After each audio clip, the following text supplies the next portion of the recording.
Hi, I'm J.J. Abrams, aka the man who made you nostalgic for George Lucas. Are you struggling to sell an original screenplay or the rights to your novel to Hollywood? Well, with my new patented method, every project is guaranteed a green light. Just Cloverfield it! Found footage film? Cloverfield it! Claustrophobic horror? Cloverfield it! Dystopian science fiction? Cloverfield it! And once you've made a Cloverfield, the industry will let you wreak havoc in all kinds of legacy fantasy franchises. I know I have. That's my fucking arm. The Everything Sequel podcast presents the Cloverfield Paradox Watchalong. That was a mouthful at the end there. Not clunky at all. Presents the. I was in two minds whether to just omit the traditional the from our watch along titles, and then I thought no, because it sets. I refuse. Tone. Yeah, it sets the tone for the kind of clunkiness that you're going to get in the next 2 hours. Well, I confided to you off air just now. I had no idea this movie existed. It's got to be a first, right? That's got to be saying something.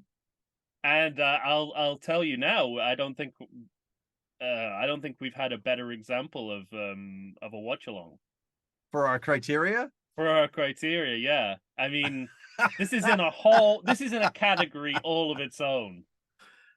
We watched Texas Chainsaw, if you recall. I do recall that, and as complicated as that was, this has it completely beat. This is out on an island all by itself. Even the Hellraiser movie we watched? I think so. Wow. Well, so let me give you the skinny, okay? Yes. Right, so we try on this watch along. By the way, we're back. It's been a couple of months. Welcome back to the watch alongs, everyone. We're still doing them, still free. We haven't asked for money for these yet. No, I mean, how could we? With these production values, I tell you. If this was our bonus content, we might hear, I'm good, thanks. Yeah. Yeah. Is there any way you could unpost this? Trying to monetize it. It's taken up a lot of room on my drive. Can you just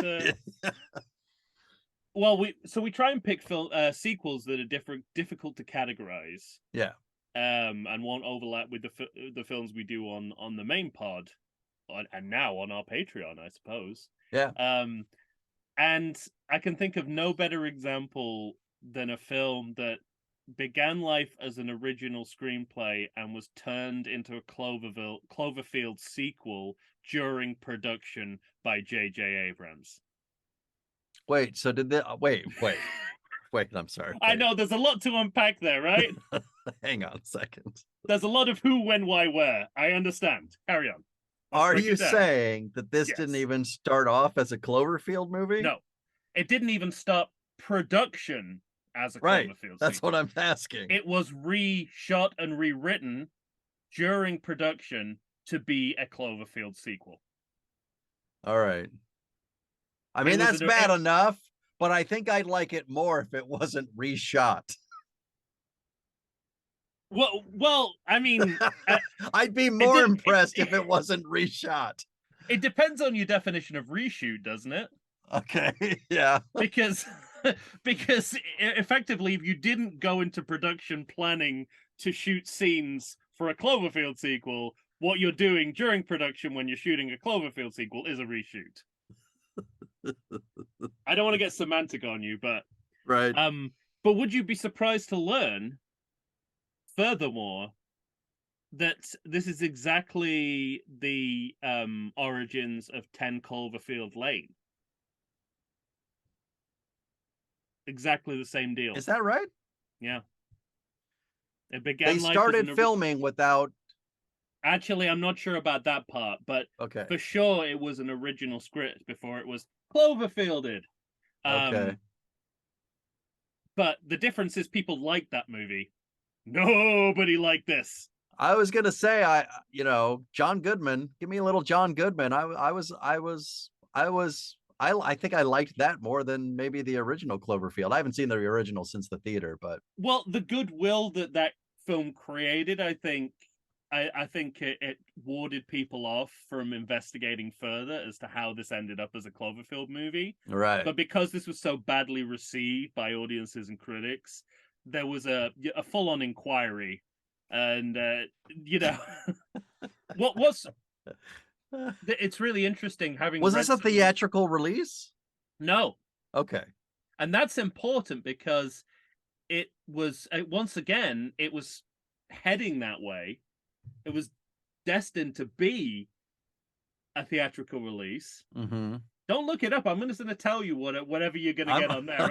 I've done plenty of research. I love you going to the internet as you're going to see the information I'm saying out loud with my mouth. Well, I think what I wanted to do more than anything was start fact checking you on J.J. Abrams, because I know of your bias. This is absolutely true. Have I said a bad word about J.J. Abrams yet? Yes. Well, how's that about? That is just facts. He turned this into a Cloverfield sequel as he was filming, as the film was being made. You said as he was filming. You think he directed this movie? I don't think he directed this movie. No, I know he didn't direct this movie. It's Bad Robot. It's his production company. I understand. I know he gave it oversight. All right. But yes, it's important. It was supposed to be a theatrical release, and then the release date was massively delayed to do endless post-production that looked like it was never going to end. So about a month before they were about to release it, they realized that they probably weren't going to recoup their money showing it in theaters, and so they sold it to Netflix. Who said sure? Along came a hasty viral ad campaign. So they announced the film's release at the Super Bowl in 2018. Yeah, I just brought that up. that was a surprise to me because I don't remember that. You don't need to fact check me. And then they just, they literally it just dropped onto Netflix. So It was so there was very little pre-publicity for it.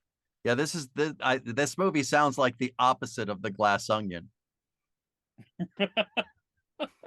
It's the anti-Glass Onion.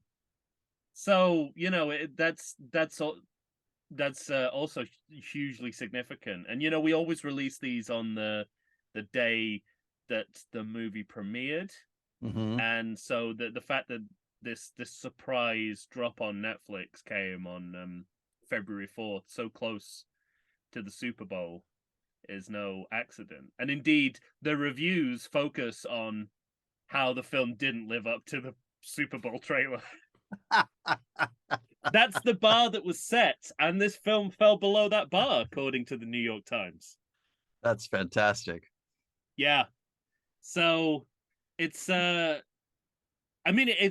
the production background is obviously fascinating.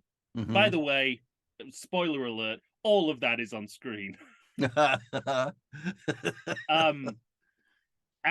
just also, we're in I guess I don't know if this is a category we've encountered before, an anthology franchise. Yeah, right. Like making a series of unconnected movies that have an ongoing story, literally shoehorned into it. I mean, it's the Cloverfield part of Cloverfield is kind of pretty brief, right, relatively, for a film called Cloverfield. But in these last two films, I mean, it barely the ongoing Cloverfield story barely figures at all. Okay. So I guess, having done two of these in a row, you've decided this is how you're gonna continue do all the franchise. Of them. Although I don't know, they might do a U-turn now because this was so poorly received.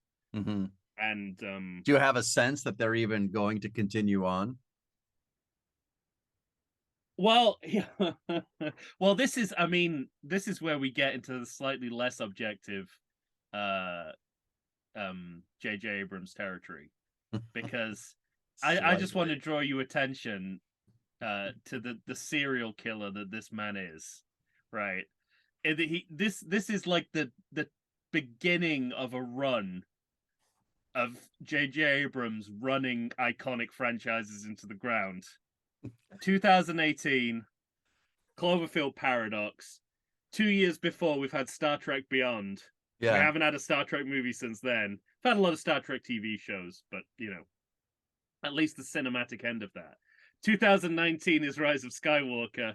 Ain't no more Star Wars movies for a long time. Castle Rock, one season of that and it's gone. Westworld, the guy has been doing nothing but end iconic brands since 2016, and this is Wow. another nail in the coffin. So, yeah, I mean, it, I Aren't don't they think trying to anyone. I don't figure think out? anyone is sitting at home. I think when do they make? When is the next Cloverfield film coming out? No, yeah. I do But think they're thinking that about Star Trek, though. I keep hearing rumblings about a fourth movie. yeah, well, I mean, it it would be nice, but it depends, right? I don't. I'm in that position with a lot of franchises now, as we've talked about. Right. It's like, am I happy for them to disappear? Probably more happier than I'll be than seeing the results of them carrying on. Especially if Abrams is still in charge. Yeah, so this is an odd duck of a movie, whatever way you cut it. They didn't even really have a place for it until a month before it was released. They didn't know what I to am do with it, so they shipped fascinated it off by to this Netflix. starting a movie and then deciding to make it something else Yeah. halfway through. So as I understand, this was developing in parallel with a new Cloverfield movie, and maverick genius that he is, J.J. Abrams decided to cut out the middleman and bam, mold them together. Hmm. And that wasn't the end of the reshooting process, because test audiences Oh no. were Oh apparently no. oh, I know. Test audiences were apparently so confused as to what's going on, they added and they demanded an entire subplot be added to explain it Oh in a wow. whole other location. It's very clear that this movie is supposed to be set in one location, and We added another. it's split between two. Um, so this movie's taking all kinds of the wrong advice from the people making it and the people watching it. So that's weird because I mean, you've railed in the past against toxic fandom. Mm-hmm. Was it a bit of that? Or was this an earnest attempt from No, a test I think this audience? I think this is old fashioned. The same people who need ADR to explain everything. Yeah, right. I mean, ADR would have been the perfect solution. A few overdubs here and there with some exposition. But Right. of course, once it's fed up the chain, it's like, no, let's just reshoot. Let's just change the entire narrative structure of the film to accommodate these responses. Well, I mean, before we go too much further down the line, I'll Yeah. remind everybody listening that we're watching this on Netflix today. Yes. So get ready. We're Yeah. at 000. That's right. Netflix is telling me I'm watching the Cloverfield Paradox. Yeah. So there we go. Yeah, and I mean, it very much, having watched it in the past couple of days, it's exactly what you expect from a bad robot production. I think Yeah. if you For this friend, I don't know what to expect. Well, one of the ways to anchor it is through J.J. Abrams. I mean, obviously he's not directing, he's producing, but I think if were I to write a book about J.J. Abrams, and I don't think that book would be a benefit to anyone. Except yourself as therapy. But I have a good title for it. It would be Easter Eggs and Mystery Boxes, the cinema of J.J. Abrams. Because the only two commonalities I can find in every single one of the films that he's either produced or directed, it's full of references to him. The man himself? Well, to his films, to his other films. Okay. And this is chock full of them. And he put Star Wars references in his Star Treks and vice versa and all that sort of stuff. Beastie Boys, having a Beastie Boys song in every Star Trek film, or a Beastie Boys reference in all of his films. I don't know what the one is here. And he never explains what he says he's going to explain. And even in the limited pre-publicity for this film, he claimed that this would resolve any hanging story threads about the Cloverfield mythology. And if you can spot them, you've got closer textual analysis skills than I have. Because is there something in the other movies people are confused about? Well, that's another question, but it was certainly claimed that this would resolve all of your doubts or misunderstandings, and it creates far more than it resolves, and it doesn't set out to resolve anything either, because it was never meant to be a Cloverfield film. Well, and so, like you said, it's an anthology, so the band's not back together in any way, shape, or form. No, brand new band. What other sequel things can we look forward to? Are there other imbasses? Are we adding like a baby? Are we going to outer space? We're in outer space. Well, the movie's set in outer space. Is it? Yeah. You really, Mike, I love the fact that I love the fact that I don't look at anything. This is as close to like a blind viewing as we've ever had on this, right? Yeah. This is even more blind than when I told you what the film was in this section. I gave you the title of it, and you're still none the wiser. No, yes. Yeah, it's set in... I love the fact that you were like, can we expect any sequel tropes, like maybe outer space? Yes, the whole film is set in space. That's great.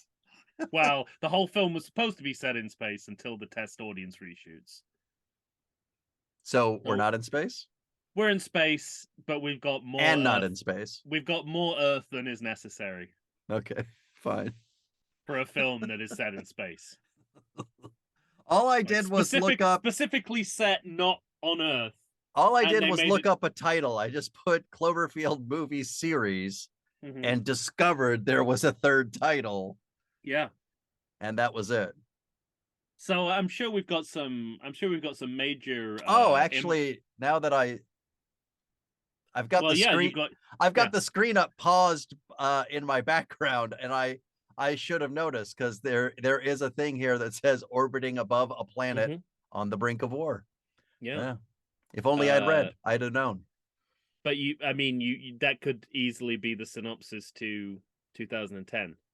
Oh yeah. Could it not? Yeah. And I think something to look out for here, and we can clock sequel tropes as we go.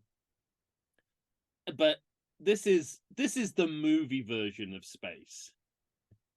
This is like, if you were to ask me, like, what is the vision of space here, it'd be like the space that we've seen in movies. That's all we've got to go off. Like Armageddon space? It doesn't set its ambitions any higher than that at any point. So that's definitely something to look out for. This movie would be as effective of a story if the alternative reality that they went into was the space in the movies. We'll be tackling this series, perhaps not this film, but we'll be tackling this series later in the year. If I put a question to you about the realism of space, which one's higher, Jason X or this Cloverfield movie? The realism of space. Because if you say Jason X, that's really telling me something about this movie. It's less about realism, more about because actually there's a fair bit of real science in here, like real 2018 zeitgeist science. So there's a lot of extrapolating going on. It's more about representationally whenever they do anything in space, it's from a movie. But no, I mean, and I think, you know, one of the ways in which we can salvage the reputation of this movie is to say that there's at least, I think there's at least one avenue of this film that makes it interesting, which is that it seems to have a crystal ball into what's going to happen from 2018 until the present day in a way that sometimes is very eerie. And, you know, if I didn't think they'd stumble on it, I'd be lauding that kind of prophetic science fiction. Right. But they made some educated guesses about how things were going to go. All right. For us as a species. I'll tell you what I'm most interested in. Yes. My name. Oh, which is? Or some dumplings. Or some dumplings. And I'm curious to know how this fits into the narrative of the movie. For instance, is this to fix something on the ship? As in, we could stuff it with something, you know? Well, it's certainly a lot. We could fix it by clogging it up. We need something. How about this or that? Or some dumplings. Well, that would be a better use of the idea of dumplings than we actually have in the film. All right. And actually, that what you're talking about could be done with Chris O'Dowd's arm. Nice. So we'll see. So, you know, buckle up quite literally, because if only because this film tells you absolutely nothing about the characters or story before it starts.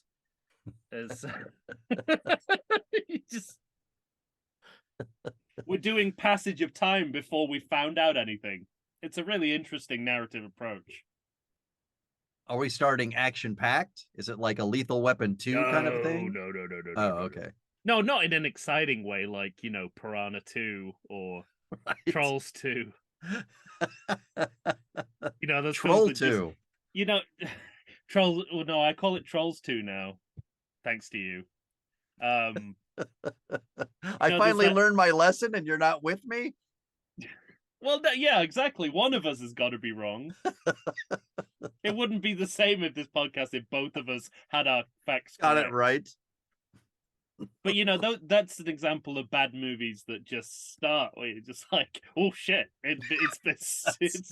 Troll 2, really? The film is going. The film's been going for about a minute. With this one, I think it's more like, oh, we forgot to write a scene that would explain what's happening. Yeah. Too late. We're already in a montage. It's just bad, you know. It's just bad screenwriting. You know, it's that there's a lot of that here. Makes me excited. I mean, I'm ready to go. Are you? Yeah, absolutely. You know? Let's not delay any further. All right. Let's get ready. Let's get through this. Let's discover what the Cloverfield Paradox is. I'd like to know. It's making another Cloverfield movie.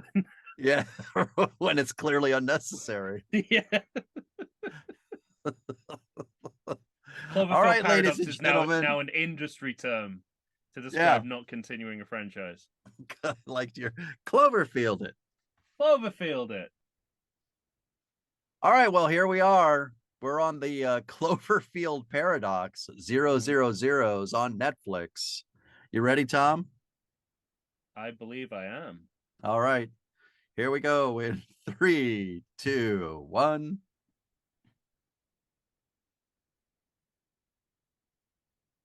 So we already have some audio. Yeah, this is how I like my exposition, a series of barely intelligible voices running in tandem over a black screen. It's my favorite kind. Oh, now this is starting to sound Halloween Ends. Well, there's an ominous sign. Is there a more intrusive, jarring, and misleading production logo than the one? Yeah, I was going to ask you, specifically for you, when you see Bad Robot, does that just chill your blood? I think whatever this movie is, it's about a wheat field. Oh no, it's about a robot. Oh, it's the production logo. Oh, this is clearly trying to pay homage to the first movie, make you think about the first movie. Yeah. Never quite seen traffic like this, though. Well, it's a gasoline run.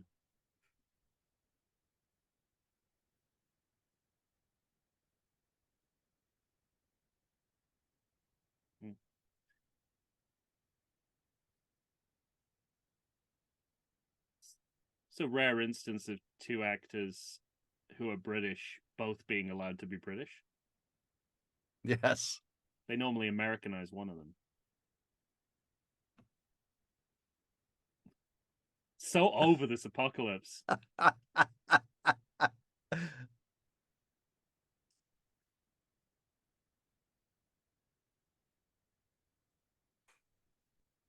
You know, it's amazing. This is starting like Troll 2. It's just boring. We are right into it. Have you seen Star Trek Discovery yet? No. Every scene is as slow and emotive as this. Noted. And all they're doing is swapping exposition. Didn't you hear the barely intelligible voices over the dark screen? I'm literally not paying attention to this movie at all. It's not allowing me to. No, it's not you. It's the movie.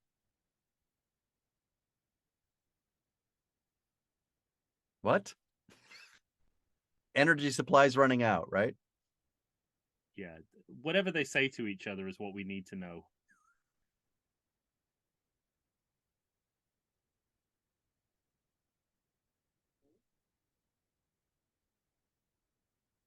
Is this the story, the B story you were describing? Or are these two going to go to space? I'm convinced after reading about one of them's going to go to space. I'm convinced after reading the behind the scenes that this was one of the reshot scenes. Yeah, I don't think the film was supposed to start this way, because when you see the next scene, you can tell how this movie feels like the beginning of a movie. How any other normal film like this would begin. There we go. Yeah. That's the shot you would begin with, right? Yeah, absolutely. Not on Earth in a car. Right. In a traffic jam.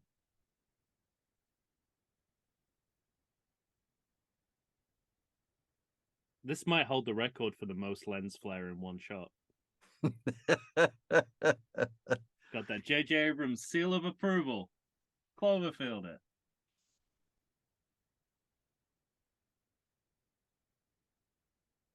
I wonder if the director got a note from J.J. Abrams. Would Steven Spielberg love it?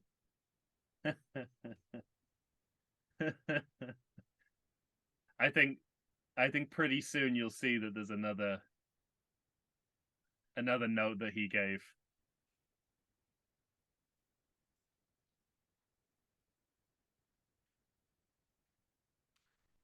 I'll tell you, I'll give this movie another positive point.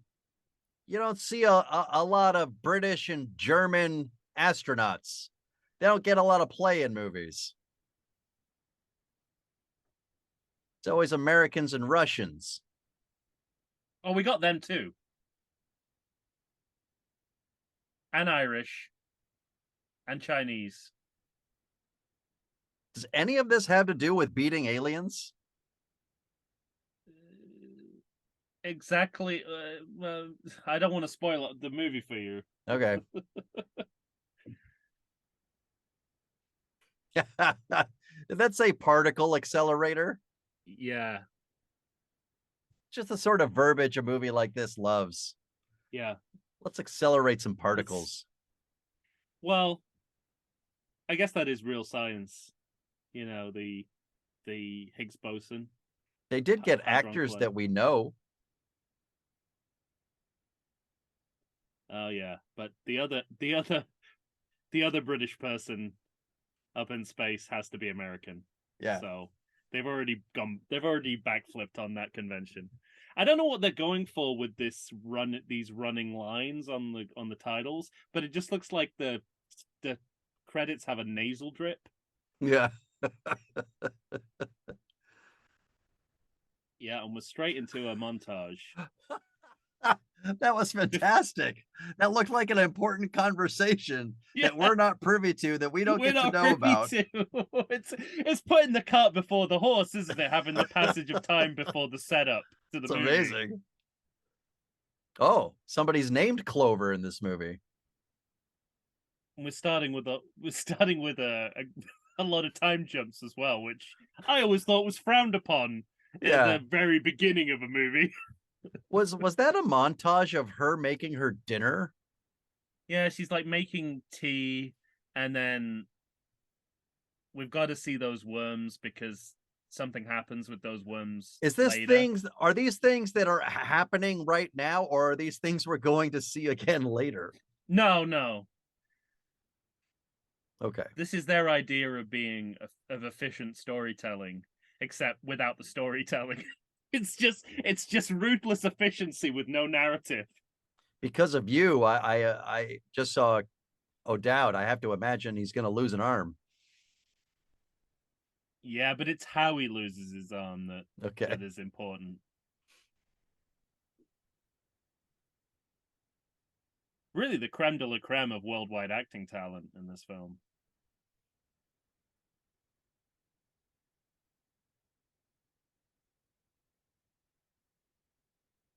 Oh, we have an impasse here that I didn't even realize upon first viewing.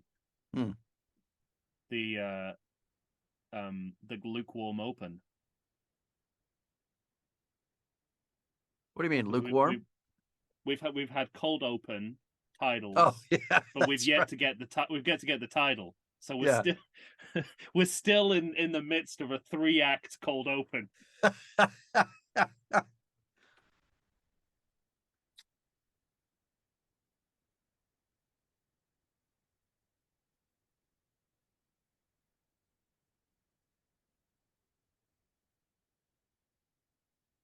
Hey, let's do the same scene we did in the car again.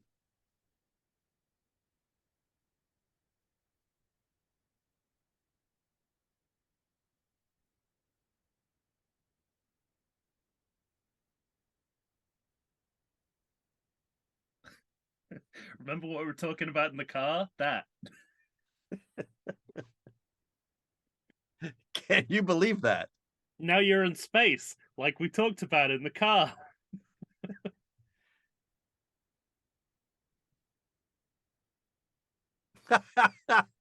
And how are you? Yes. They're really impressed with their window work.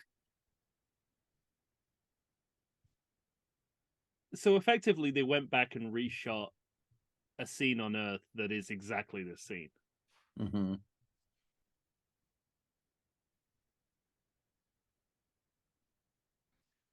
I should hope so. It's kind of interesting that this was 2018 because this looks like a comment on Zoom to me, which is pandemic era.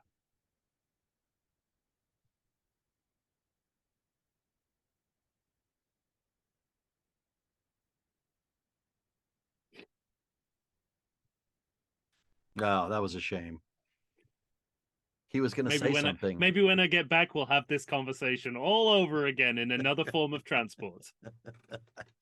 Maybe on bikes this time. Elevator?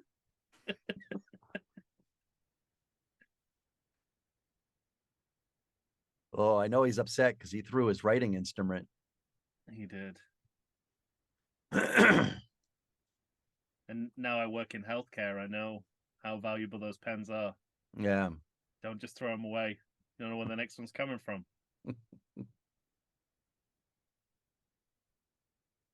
So I don't understand these. These are screens and windows, but it's projected on the inside and the outside. What's going on?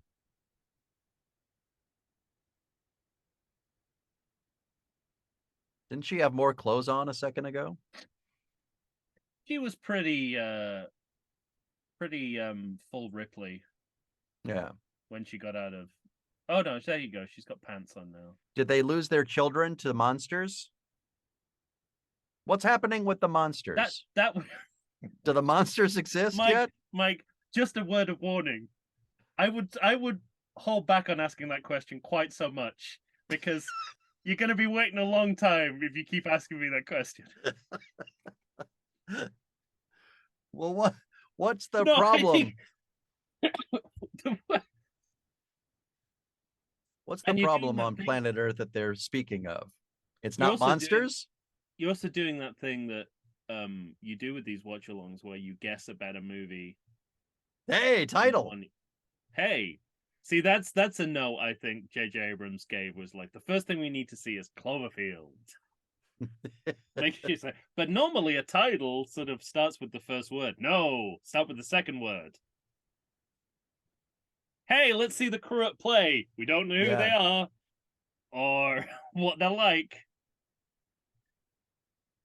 But let's see them eating vegan donuts. Playing foosball.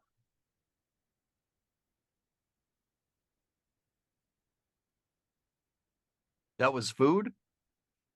It looks like a donut, but presumably it's their nutritional supplements.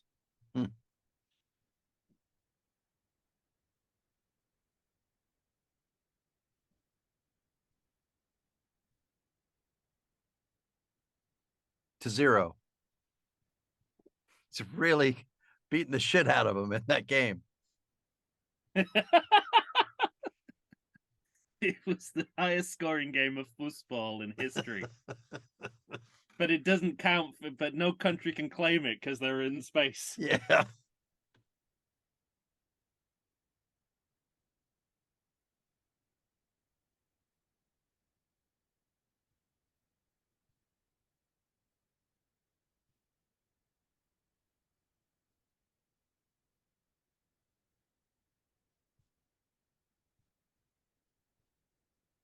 Everybody speaks her language.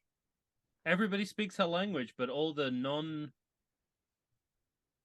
non-English speaking countries have to speak in English apart from her. Yeah. Again, I feel like do one or the other.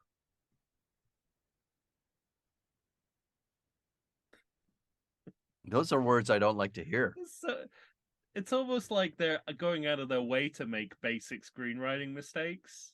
It's like, how do we introduce these two characters? Let them have a fight. Yeah. No. That's what happens when the conflict comes to a head. How do we introduce them? Let them have a fight.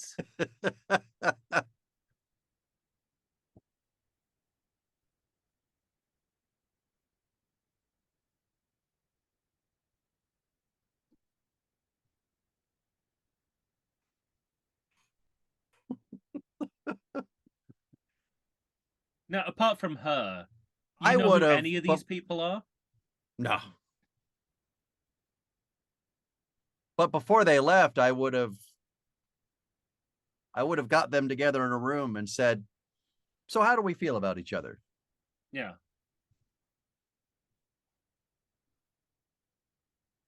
Well, we don't speak Chinese.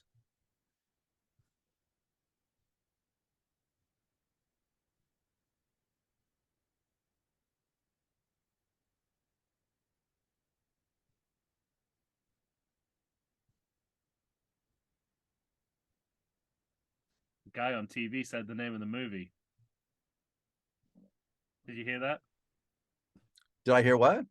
The guy on the TV said the name of the movie.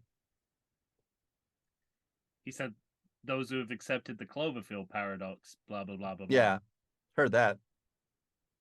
Sorry, I was just thinking about whether or not monsters are going to show up. Well, so is he.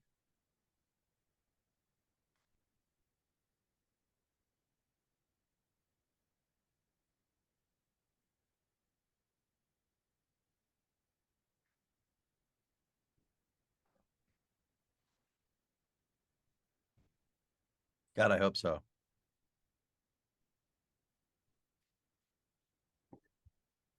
So is this a prequel? Is this a prequel? Do they let the monsters out? Mike, you got to ration yourself. That's about as much monster as we're going to get for quite a while. Come on. The tiny TV monitor is basically pitching how we might turn this into a Cloverfield movie. I got so excited there.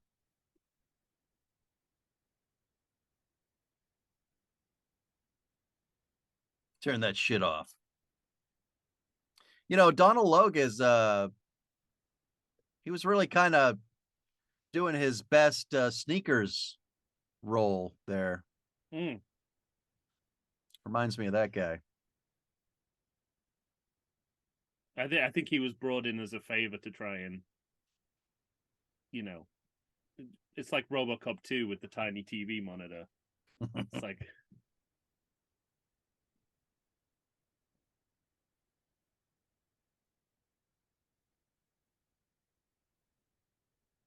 he's from Brazil. Yeah. It's kind of interesting how much they make of this split between faith and science, because it never comes up again. You think a moment like this would come back in some way? That was righteous. Again, you don't see a lot of Irish astronauts. No.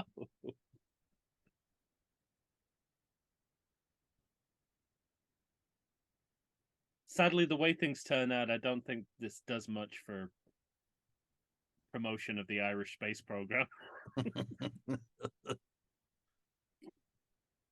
What's she saying? I don't understand her.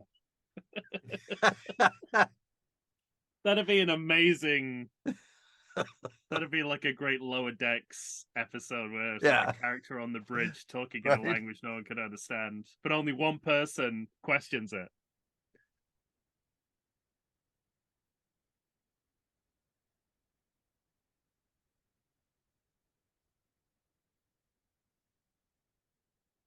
What's interesting that J.J. Abrams can't figure out how to make another Star Trek movie. Yeah, he's got a movie here that's set entirely in space dock. He's got a movie here that what? It's set entirely in space dock. Right. And so, like, what better way to honor Gene Roddenberry?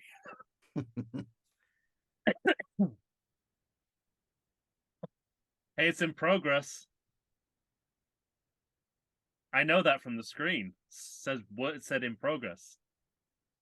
Are we going to rip something in the space-time continuum?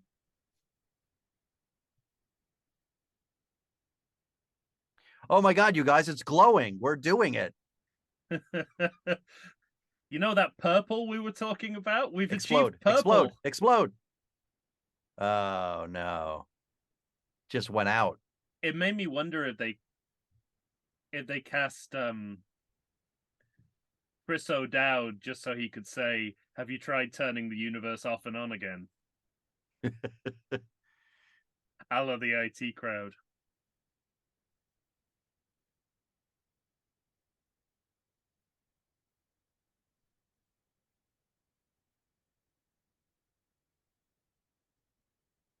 Now, everything that's happening seems unplanned, but we don't know what's supposed to happen. So we're just... Yeah, right. It's just context clues, right? This doesn't look good, but I don't know what the goal is. I don't know what I'm not even exactly sure where we are. Are we burrowing into Earth, or is all this just happening in orbit? Because it makes it look like orbit. Yeah. It makes it look like we're kind of burrowing into Earth. Yes. It does look kind of drill-like. Yeah. Which I think is, they should explain it better, but I think they're trying to ape the design of the actual Hadron Collider, the one in Switzerland, which does look like that. But yeah, like when you look so much like a boring drill, yeah, you need to to show the audience that that's not what you are.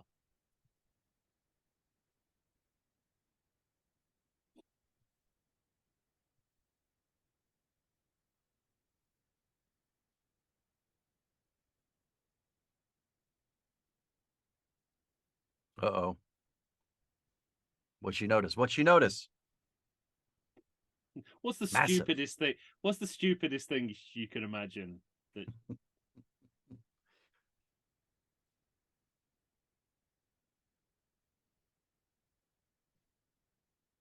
Yeah. The Earth is gone. We made it disappear. I don't think this was in any of like the Hadron Collider scenarios of what the Higgs boson effect could produce. I don't think it was ever the Earth is gone.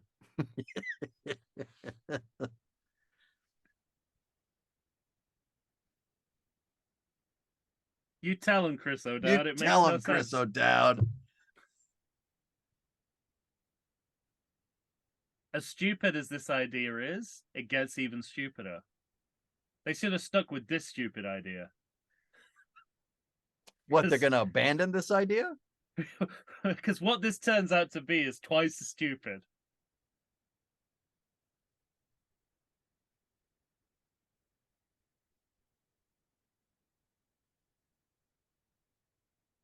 Oh, there you go. Obviously someone did a pass of the script where it says we need to make it clear that they're not boring, they're drilling into the earth. Yeah. That's why we had to go to outer space to do it, you know, where things are easy to do. In outer space where there's no danger. Where there's no danger.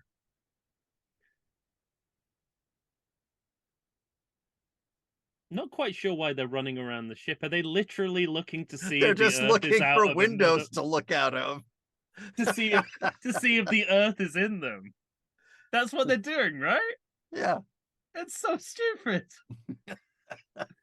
No Earth, no Earth, no Earth. Any Earth in yours? No. I like that there was, you know, an explosion, a fire.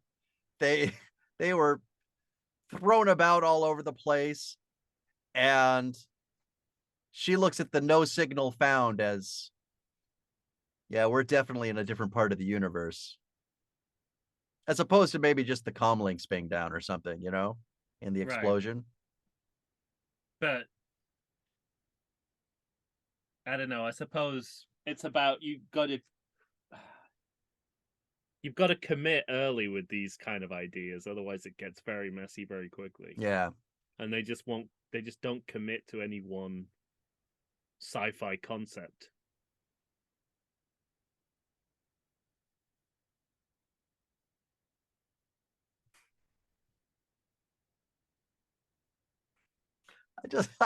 I love that this movie posits that the people they choose to try to save Earth have all the most ridiculous petty problems that the rest of us have on Earth. And, you know, for what I assume, and the movie's not told me this, but I'm guessing, are the best scientists in the world. Yeah, right. But it just sounds like a schoolyard. They're jumping very quickly to the conclusion that the Earth is gone. Yeah. It's not a research-based approach. It's like, right. Is it out? Can you see it from the window? No, then it's gone. Then it's gone.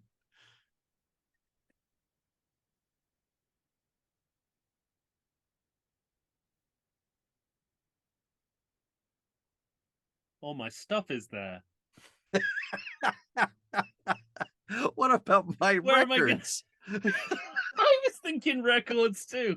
I'm never gonna find those records in Ursa Minor.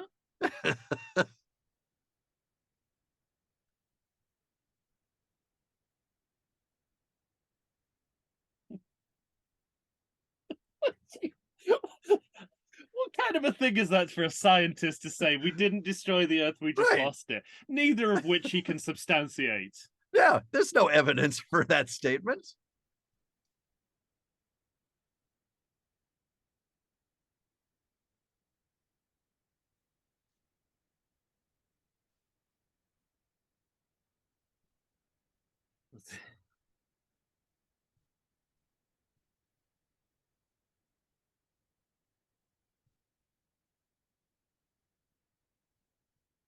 Yes, let's do that. You know when you go into a room and you can't remember why you came in? That's what her acting this scene says to Yeah. me.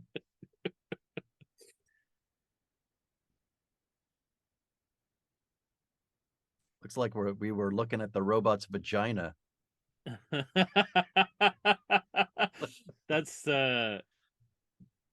ironic because he's been picking at his face for quite a bit in the last few minutes.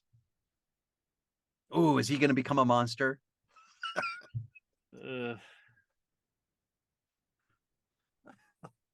Tom, I want a monster. You really do. I'm trying, and I can only give you morsels of monsters. You will not dissuade me. I can only give you like crumbs here and there. This is the most I can do. I'm really trying to manage your expectations as to the amount of monster in this movie. It sounds like the echoey cry of monsters. Yeah. That's what you're supposed to think. Is that the death throes of Earth?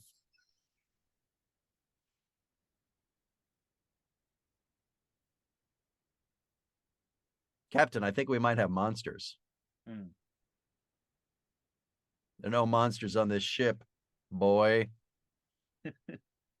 There's no monsters in this film. What do you think this is? A Cloverfield film? Well, actually, the producer says it is now. You know what? I'll say this for it. I mean, this movie, it looks like they put some money behind this movie. Yeah, well, that's I think what motivated the decision to sell it to Netflix, because they had spent quite a bit, on making it look good, and they weren't going to get that money back on a theatrical release. It's got to be the Earth's inside there. Again, a better twist.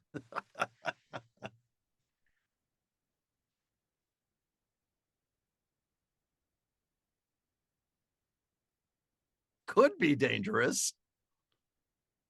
Does it really sound like something you should let out?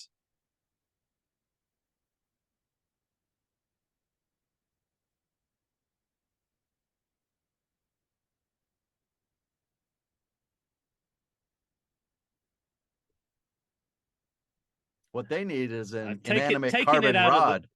Taking it out at the same time isn't going to make it any more or less dangerous.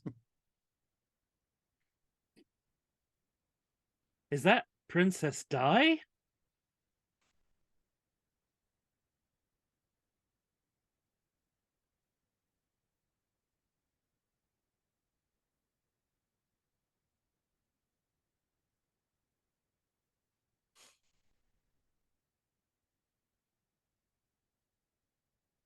It looks like a woman. But I'm no doctor or scientist, Tom. It looks like one of two actors who've recently played Princess Di. Yeah.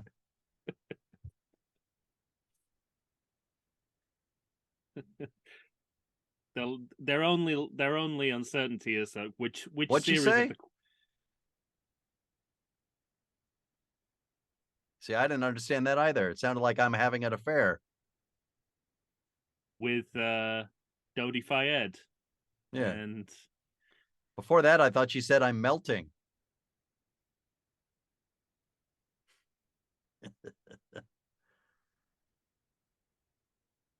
Oh, did that hurt her? Is she part of the computers? Is this like virus?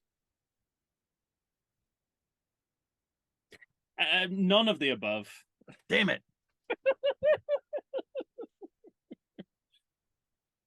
You've got to go to the lowest common denominator for every sci-fi element here. They just wanted to see wires in a leg.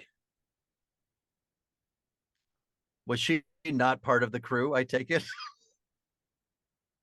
Well, yes and no. I think the movie's starting to show its hand about what's really going on here. If you take the Earth is missing plus new crew member, it was all a dream. Oh. We have monster audio at the very least. Right? See, off in the distance, he should be seeing some shit. Hey, look over there. It's a Cloverfield film I'm nearly in. It's really, I mean, you know, as soon as they get close to any kind of claustrophobia or mystery on the ship, they keep cutting back to Earth. And it's like, this reshoot to put Earth scenes in, it really just killed any chance of them building any tension on the ship. Oh yeah, you have to stay right there. I mean, you don't did that in Alien, do you? Well, right, I guess exactly. They do it in 2010. We talked a little bit about that. You want to put the audience in the seat of that woman, the main character. Yeah. You want to have the signal lost as much as she does. Yeah, it's like a prison movie. You don't have it set in and out of prison.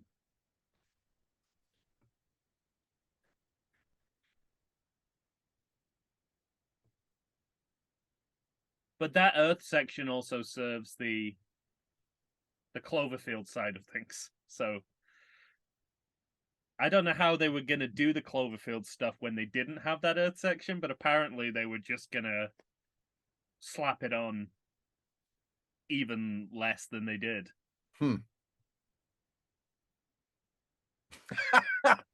Honestly, I'm stumped, just like the audience.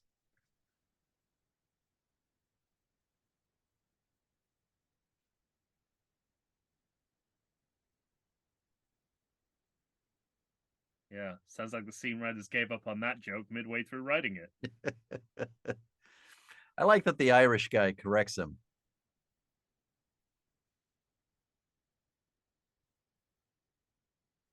You know, the American is silent. Is he secretly British and can't tell anyone? Yeah.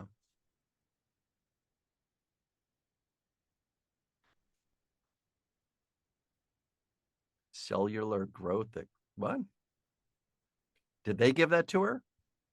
Yeah. Okay. They're able to regrow people, which you think is, I don't know. That seems to me that might solve your energy problems. I don't know if I found a loophole there. Say, hey, why don't we put more effort into the cellular? Couldn't we like grow food? Yeah, right. Let's go back to the football table, please. Because once we've seen something, we have to go back to it at least once. Terrifying.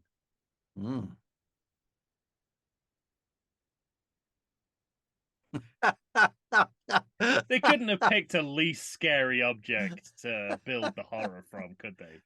I like that they leaned into it so deeply, though. They really stuck with it. Yeah.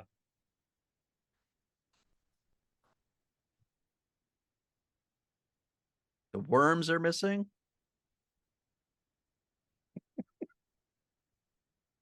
See, I don't know if they're using Chris O'Dowd for comic relief or he's just working kind of comedic alchemy on these terrible lines. I can't figure it out. They're lucky they got him.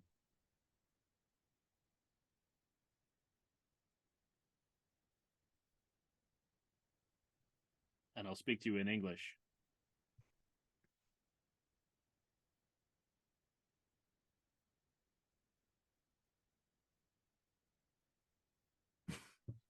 Give me the wrench. Because that's all they need, Tom. The wrench could fix everything. She's going to get her shit together. It's like, Earth is back. With a wrench. Just get it on this bolt here. He's Russian, so he has Russian nesting dolls. That's how you know he's Russian. That's how we do characterization in this film.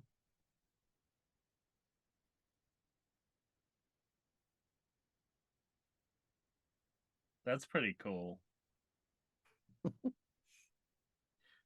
I'd like to know if that's an effect or if that actor could just do that. If he was like, I can do this with my eye. I can do this with my eye.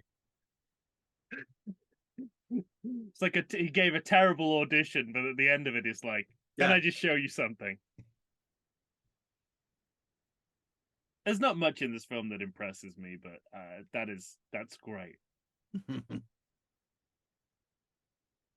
That's the kind of nuanced and effective body horror. And then he ruins it by talking to himself in the mirror. Yeah, I was just gonna say, what's he doing? You can't just leave a moment like that to sort of linger and make you feel and fester in my subconscious.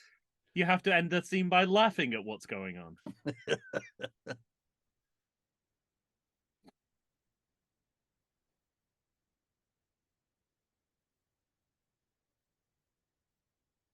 This is I'm trying to remember, when was the big 3D printing craze?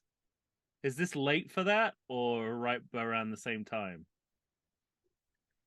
No, I mean, would people in 2018 be like, wow? Or would they just be like, I saw this in The Line of Fire?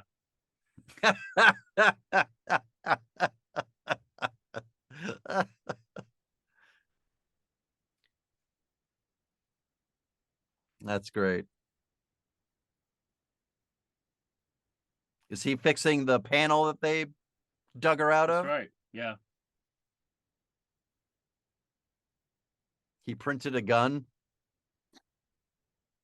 I don't want to tell these people how, to draw up their schedules, but is that the most essential job for him to be doing before they've solved the where's the Earth conundrum? Yeah. I gotta get that wall sealed up. Just came here to shoot you. Exposed wires.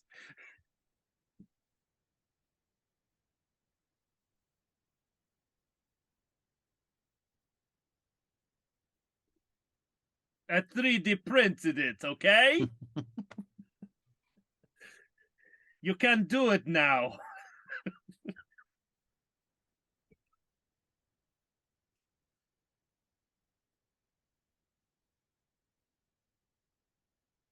Uh-oh.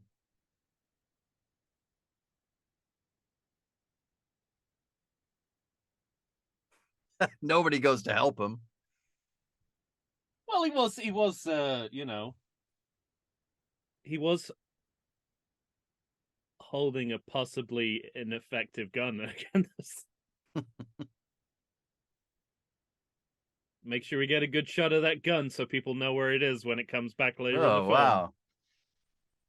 We're borrowing from all kinds of movies now. I know, right?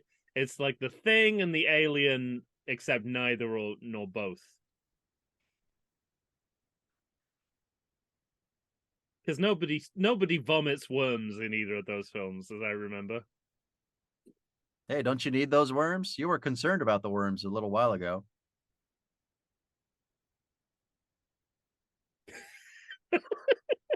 All right. Well, that answers your question about the comic relief bit, I think. Even so, I think he's going above and beyond for a film like this. Yeah. It's so funny, isn't it? It's like, hey, it'll be a little bit like The Thing, a little bit like The Alien, but the thing we bring to it, projectile worm vomits. Yeah, right. That's really what was missing from those two films. Aha! Oh, she's been Jack Nicholsoned into that crew photo.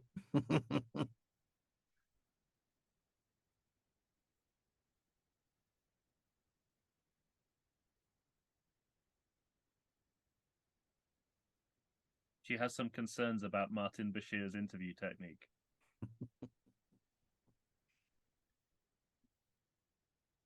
Don't we all?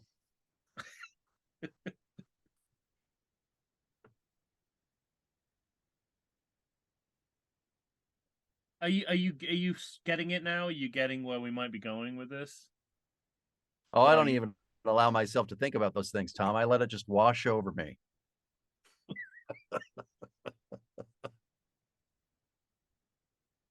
Okay. At like at this point, I got it.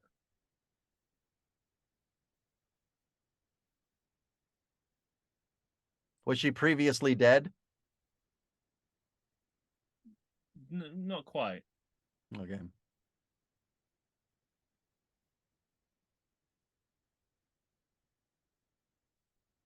It's the most obvious place to go with the Hadron Collider.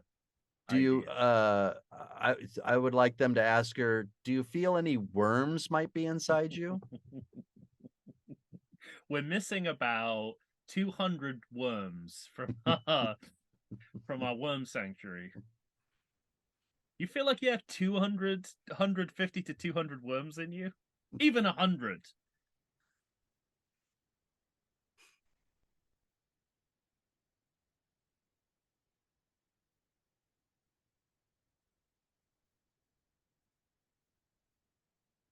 Why would the film be on Earth? Still is.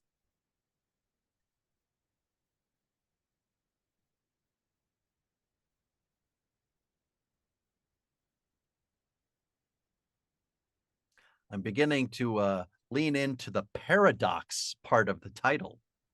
It should have been called the Cloverfield Parallel. That would have been a better title. There you go. But then probably the test audience would be like, we're expecting a war film. Like, oh, okay, back to the drawing board. But you're right about the only place it kind of could have gone. Yeah. A little time displacement thing.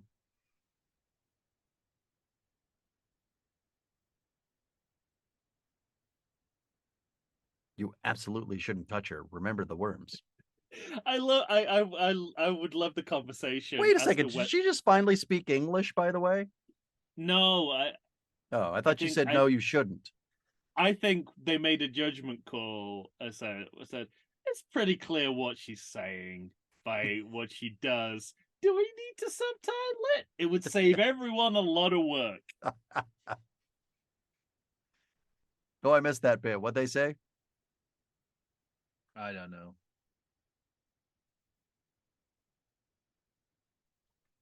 Oh, she in her reality, he's an evil traitor. German.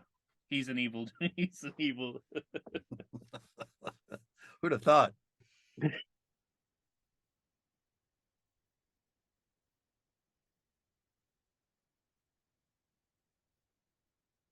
No, I'm not. I'm an American. It's like when someone is really angry at you after a dream they've had where you've done something terrible. Yeah, right. By the way, Daniel Bruhl is one of my favorite actors. Yeah. Have you ever seen? I mean, Inglourious Basterds, obviously, but have you seen Goodbye Lenin? No. That's one of the best movies of the century. It's so good.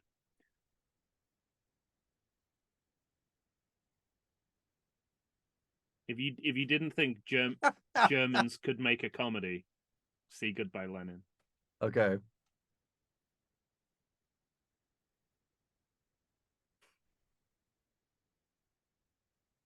There's nothing better. Don't you shut the door on me. There's nothing better than an American character who yells at the top of his lungs, maybe I am losing my mind, but then steadfastly sticks to his decisions. Man, woman, camera.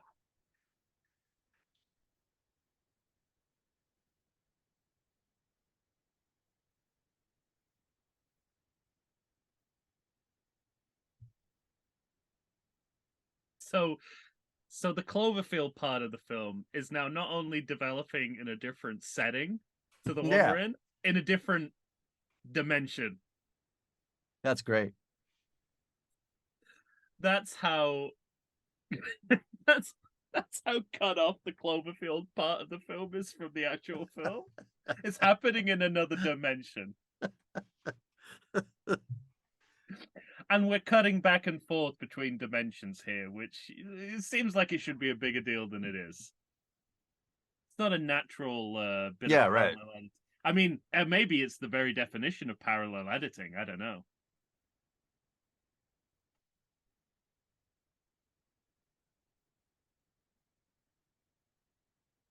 Oh, he's one of those people that runs towards the fire. Well, now we get a little bit of monster shadow. All right. Just to tickle that tickle your monster fancy a little bit.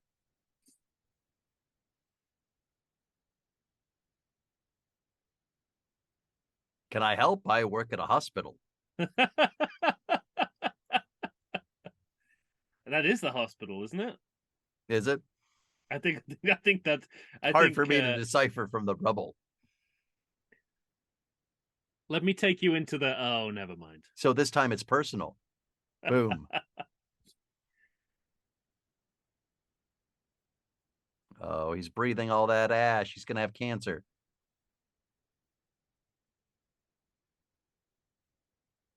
Help, I was never supposed to be in this movie. Help.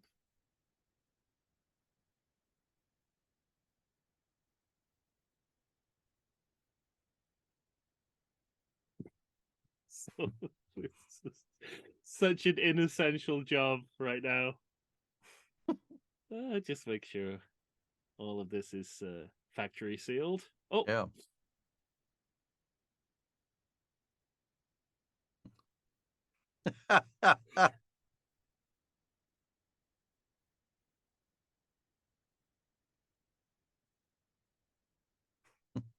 This wall really likes to eat people.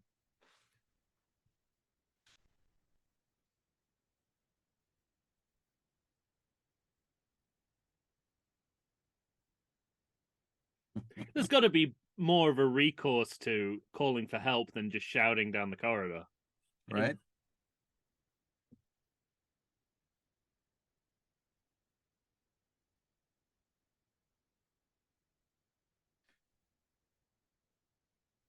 Uh-oh. No arm. No arm.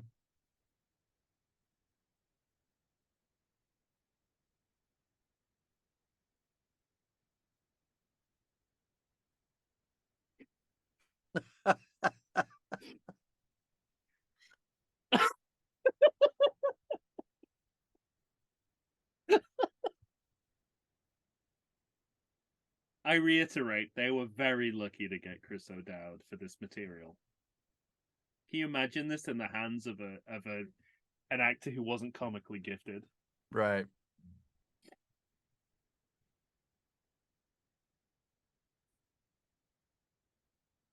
Right. I imagine so. Well, because you haven't told us. I'm still not quite sure who one or two of these people are. Yeah. John Ortiz is still a mystery to me. Yeah, right. I don't think we've had any dialogue with him whatsoever. Except a prayer, right? Maybe that was it. Maybe that was his scene. When I get out of here, I'm going to get them all. But all that tells me is he's a South American Catholic, which doesn't really doesn't confirm anything. Oh, now so we're back to The Shining. Doors are opening. Mm. It's like The Shining in space. Oh wait, they already did that several times. Don't forget about the alien, though. It's like Alien 2.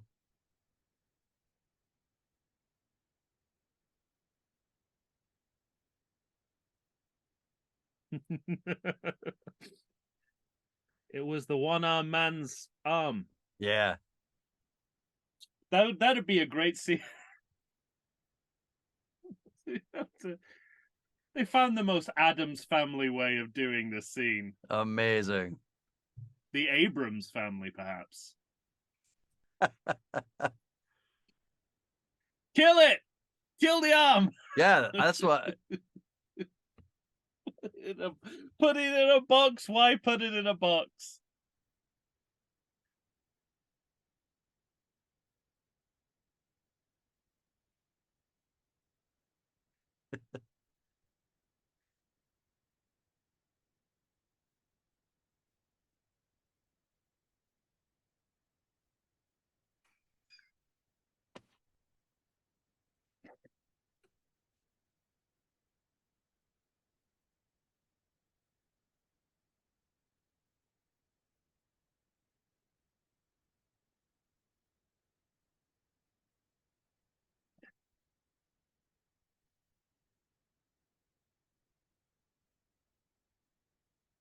It's trying to tell us something.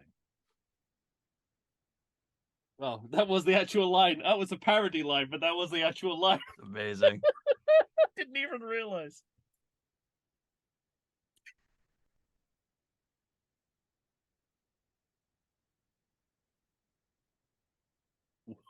I'd love it if he just wrote, "Where is the rest of me?"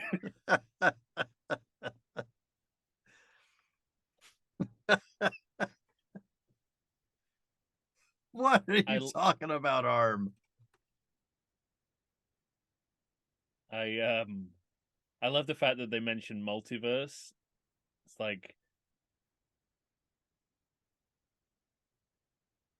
a term that's become synonymous with terrible, stupid writing. Every time I hear it now, I'm like, oh no. Should have just written something like, did anybody used to watch Happy Days? And then give a thumbs up.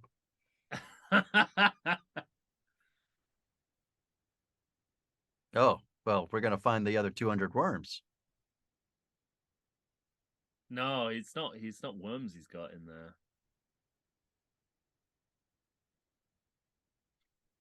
No, he's on the dry worm heaves now. You know how it is.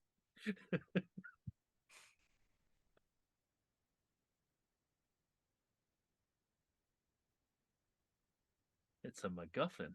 There's a MacGuffin inside him.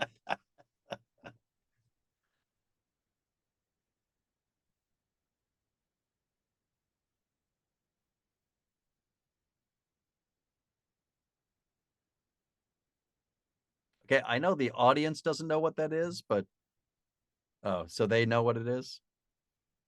Yeah, it's the thing that was missing that gives them all the power. Oh.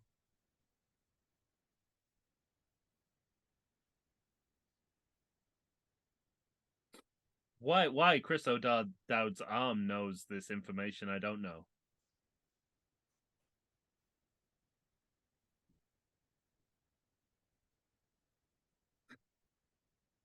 You thought the Earth was gone was stupid.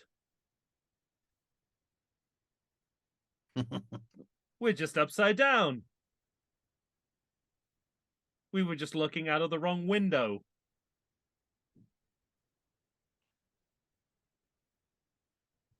Oh, wow. I'd like to see at least one person say, "Hey, should we take pictures of the inside of our bodies? Because here it comes. Here comes your name.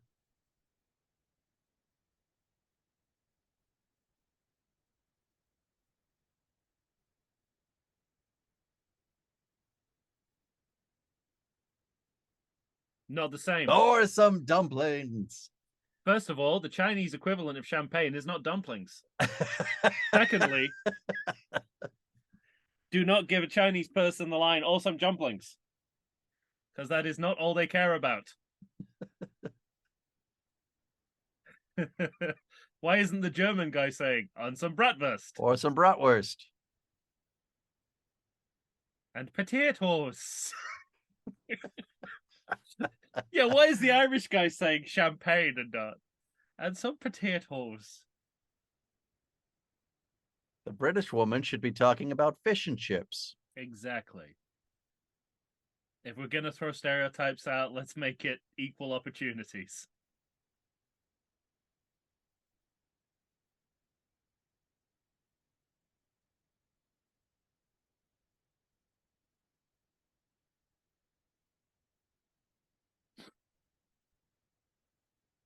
At least it's a dimension close to Earth. But how have they not figured this out yet? They're supposed to be more intelligent than I am. And I figured this out about half an hour ago. I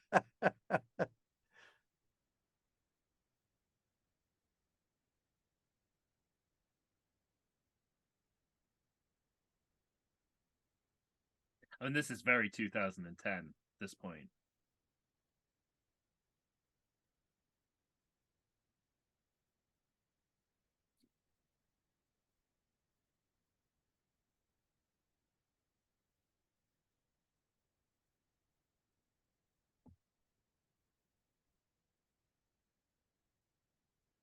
Building tension. So let's go back to Earth. Yeah. Let's go back to Earth. Do you think they were like, let's put these scenes in at exactly the wrong time?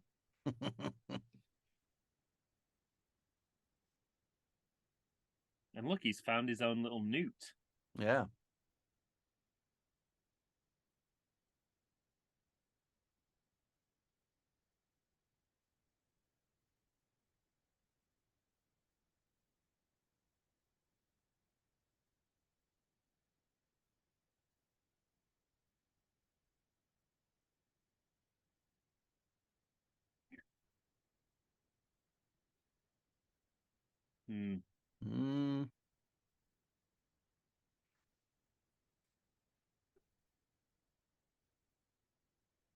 Emergency M&Ms. Most important thing to do now is giving you future heart failure.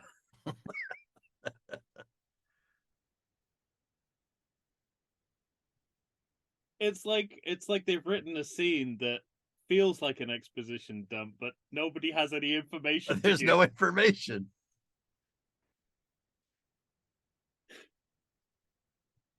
Aside from the fact that why we keep having scenes in cars, I don't understand. Oh boy.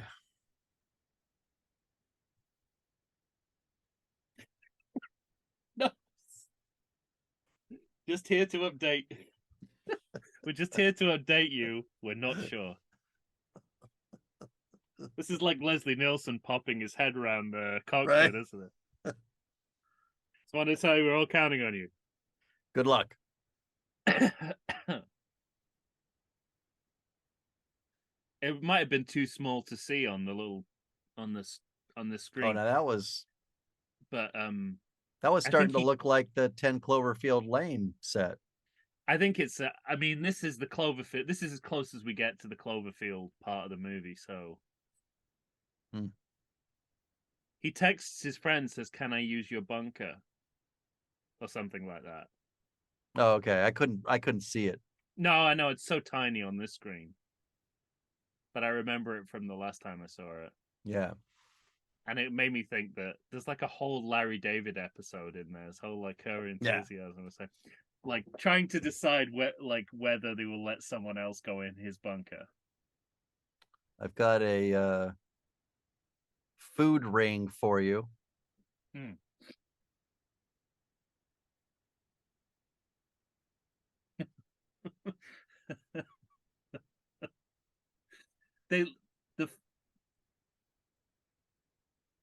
food ring looks like you know when they make donuts that like healthy donuts that don't have the stuff that makes donuts good in them, right?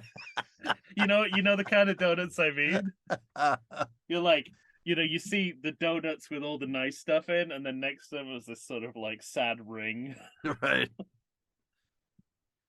This formless thing with a hole in it.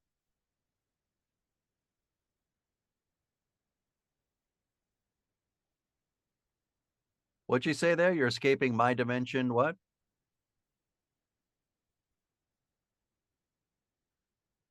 She's figured it out. It's all about ventilation. It was just too hot. It was too it was too hot to the Big Bang. Yeah. Didn't start because it was too hot.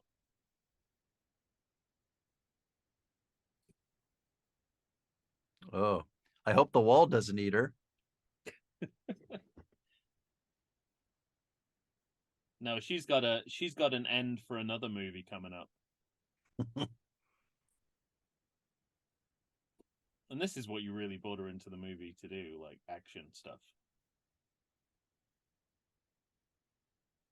That doesn't look good. At least when she does action, she's doing her own stunts.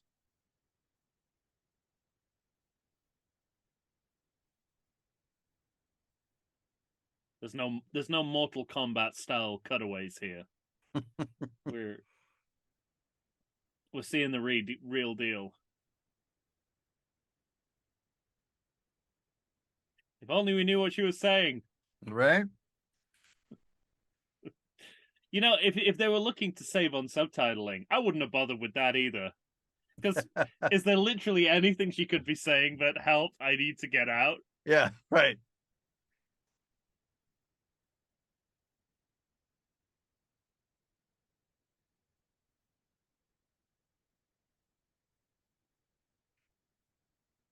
This is exciting stuff. And she's obviously doing that for real because she's this is a badass. This movie's version of The Abyss. I didn't even think about that. They crammed in another science fiction movie. Uh-oh.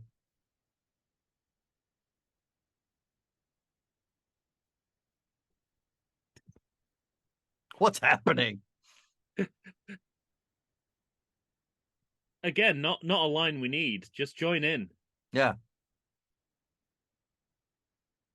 That doesn't look good. She's got to have a Vespa moment.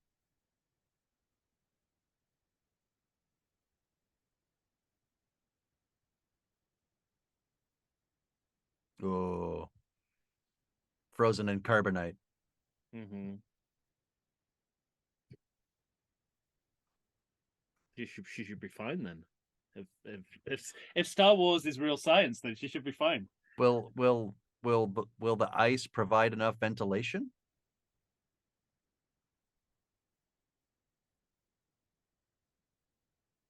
This is. Have you seen Avenue 5? No. The TV series. This is so like a non-comedic version of Avenue 5. It's kind of scary.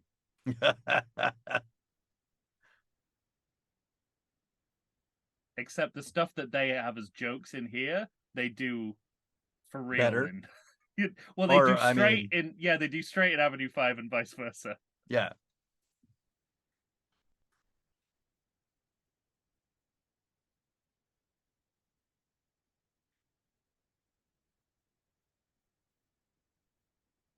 He's waiting for a wheelchair.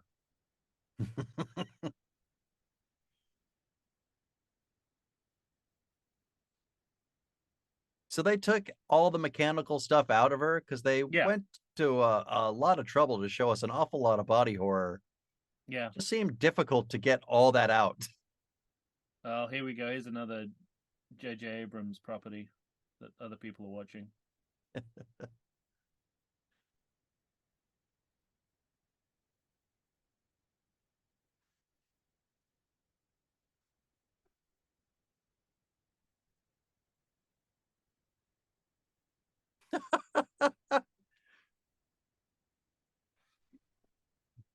No, this is a film called God's Particle.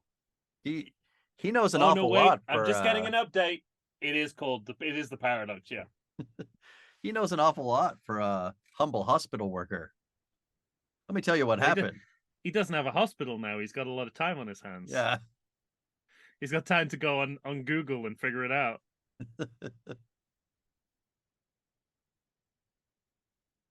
He's listened to the InfoWars podcast about it.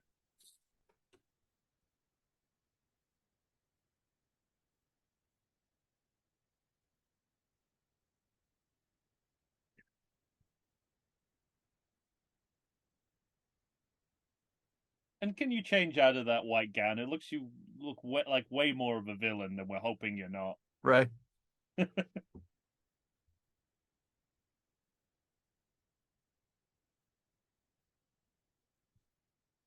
Oh, why do you have to say that? I liked him up to that point. That should have been someone else's line. That should have been the Russian guy's line. The dead Russian gets up. Tell you what I like. And it would be a bit full of caviar, beluga caviar, potato vodka. I love how we're giving this movie shit for stereotyping. Right. Through our stereotypes.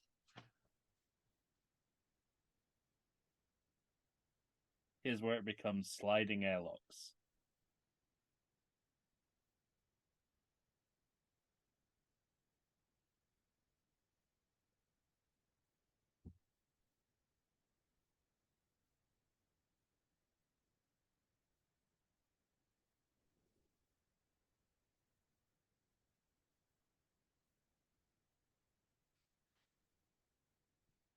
Uh-oh. She gonna stay behind?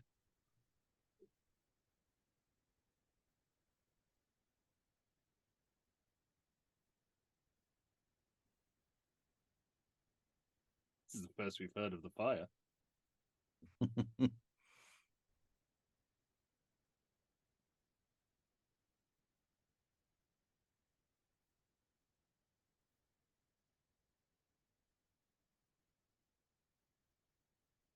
There's all new information. Yeah. It's a massive piece of exposition to just throw in.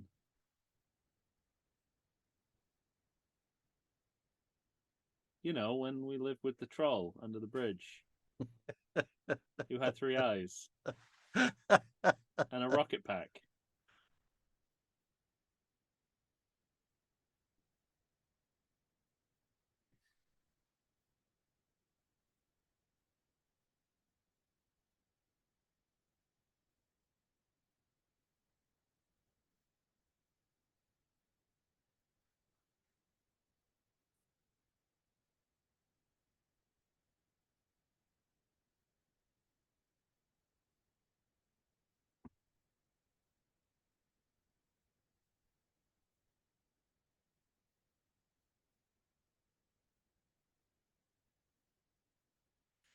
You should have more common sense than to tell her that.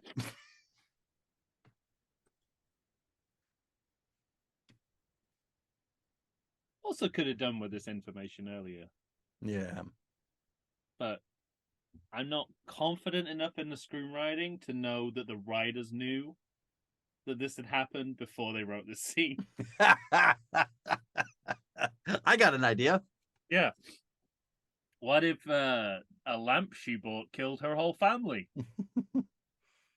You know, so they could read at night. It'll be tragic.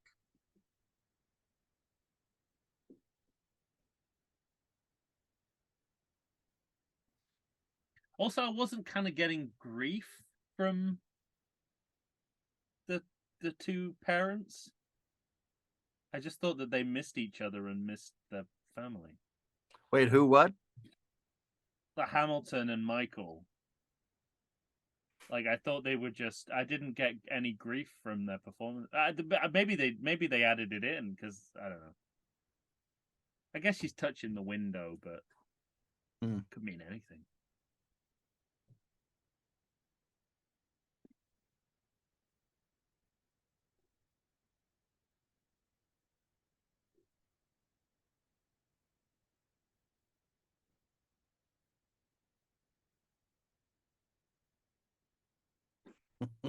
You know, like in that episode of Doctor Who. But won't she herself be on Earth?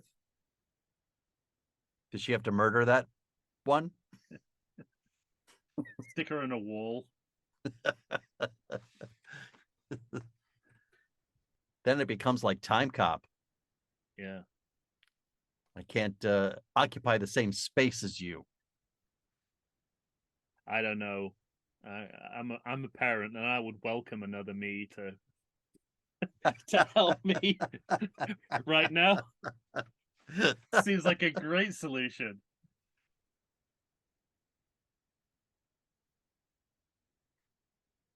I need to kidnap them and bring them here.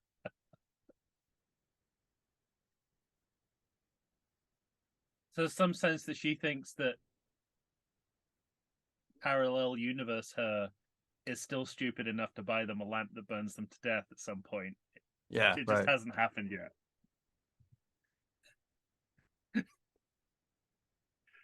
Because one thing I know about myself in any reality, basic disregard for safety.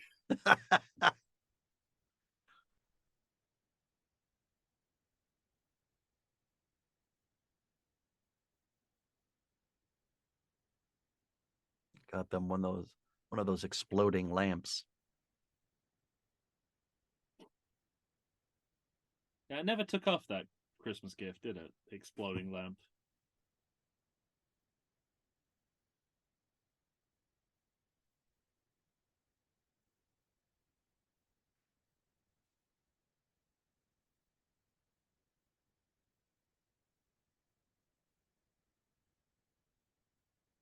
Again, the most they can out of this effect.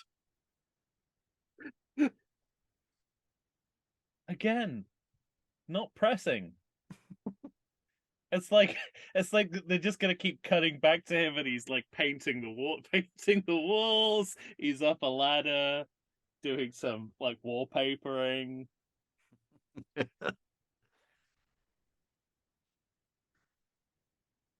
Wait, they can speak into their watch? They haven't done Okay, that yet. I've turned the goo into something hard. Wait, they weren't. Am I mad, or were they not speaking through their watches until just now?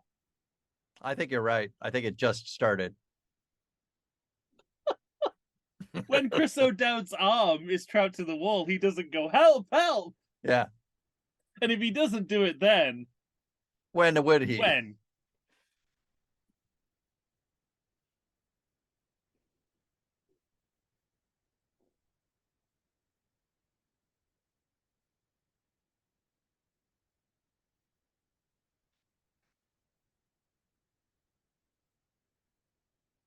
Uh-oh. Oh, I guess he couldn't do this with one arm after all. Oh well, disabled people can't do jobs. That's the message I get from this film. Yeah.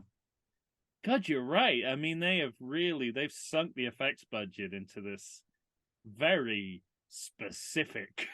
No. Nobody gets closer to it. This very specific substance. And it's not like it turns into a robot or anything. It's just sealant. Oh. Oh, he's getting veered. Uh-oh. He's getting veered.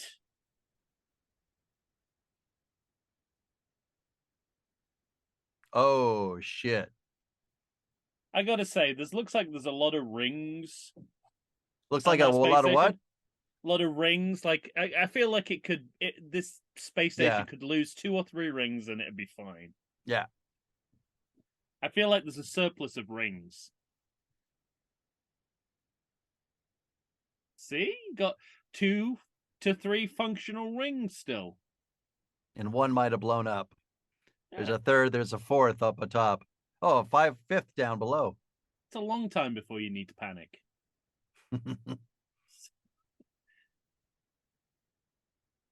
I got to tell you, I don't like our chances. Now, if we're going to kidnap those kids and bring them back with us. It's funny, isn't it? How like everyone, a lot of people don't like Superman 3, but give a modern sci-fi movie a chance to ensnare someone in wires, and they do it. Where does that come from? That's why I call it being veered.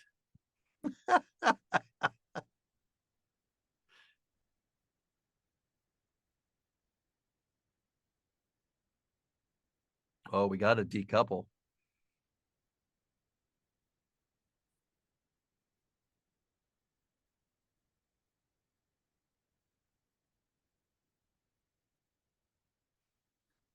I realize he's still basically talking with an American accent, but he doesn't seem to be able to get rid of his. Yeah. He feels British. But they already broke the rule once. They had 2 British people playing British in one scene. They couldn't do it twice. Right. There's laws against that.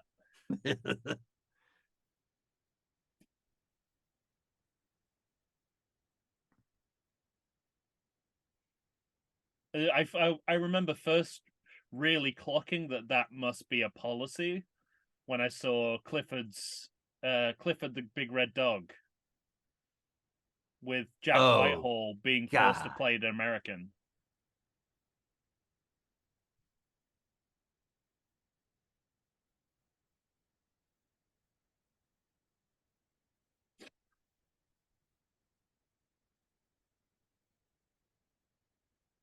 Feels like any kind of dialogue would be wasting oxygen at this point.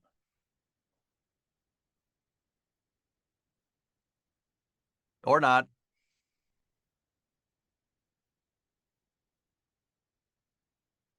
Starting to get exciting again. What can So we we do better to go to cut Earth. through it? There's something before that as well that makes me go, fuck you.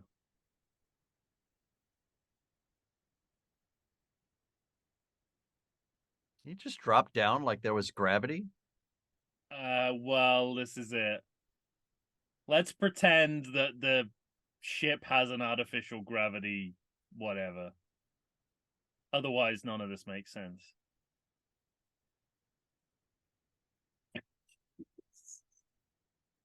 The thought had occurred, to quote Roger Moore in Moonraker.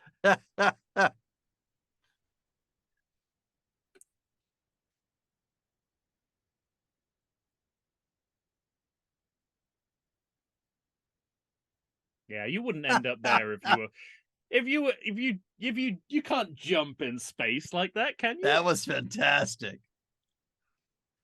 You can't jump like that in space. No. They're not even on anything that's spinning anymore. That would be hilarious if she like jumped in the air and then just and then was just like went straight down like Wile E. Coyote. Yeah. Holding a sign that said, "Oh no." I think it would even be better if they just floated up and went, "Oh shit, that's right." Yeah.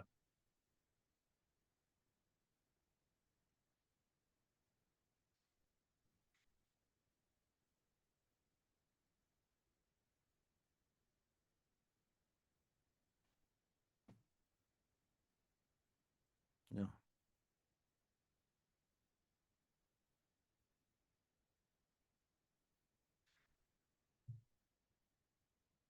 Just realized I don't have a character.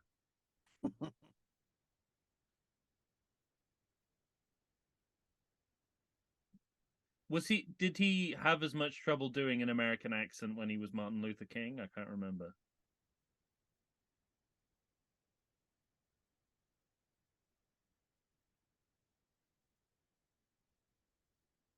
Don't kidnap those kids.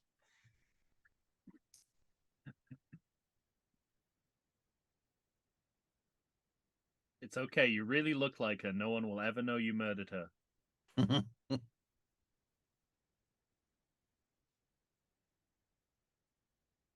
God, how many of these door goodbyes are we going to have?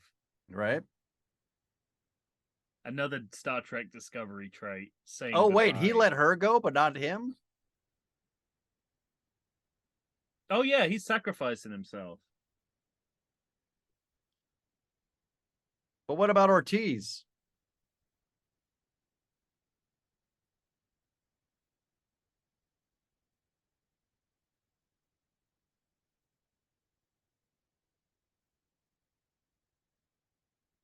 Also, doesn't the space station look exactly like the design of D.O. from Rise of Skywalker?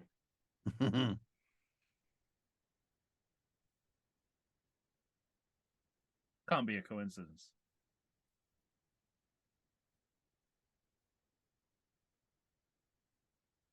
She's upset. I think she's upset. And she didn't need dialogue. Note that, screenwriters.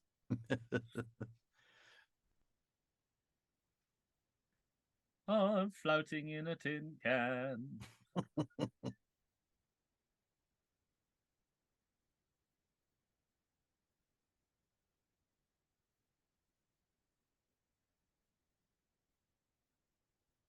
And when she looks so much like the her from another dimension, I'd like to know what dimension we're in. Yeah. I presume we're back to the Prime universe, but she looks exactly like she did in the alternate dimension, so it's confusing. I'm sure these are reshoots, so that's the only footage you have, but please get out of my bunker. I need it. I need the space. I like to stretch out. I don't know what that said. I couldn't read it. I think they found kid parents. That seems unlikely.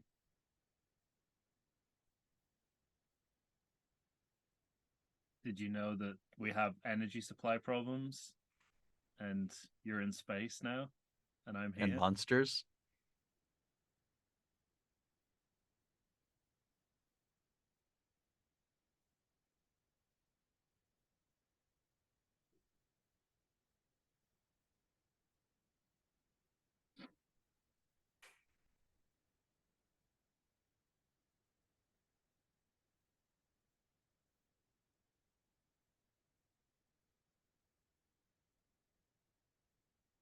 or go to another dimension. You can tell that that's a reshoot because they're like, "What do we do?" It's like, I don't know. Makes a speech about what? Keep it vague.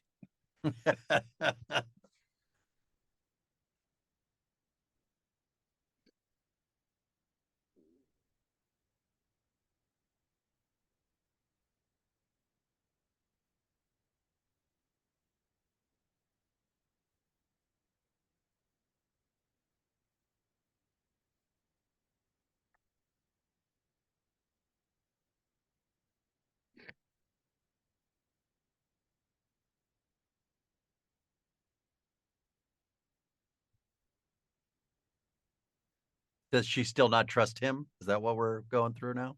Well, I don't think we're supposed to trust her at this point. But are they? I'm saying, are they trying to give it a motivation? Sure. Okay. I mean, I don't think this movie really cares if anyone has a motivation to do anything.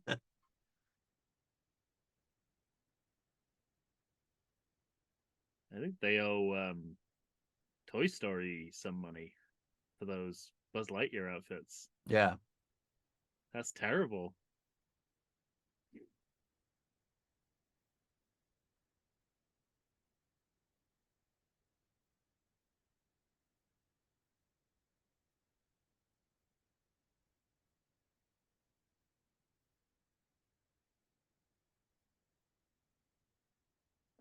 Boop, boop, boop.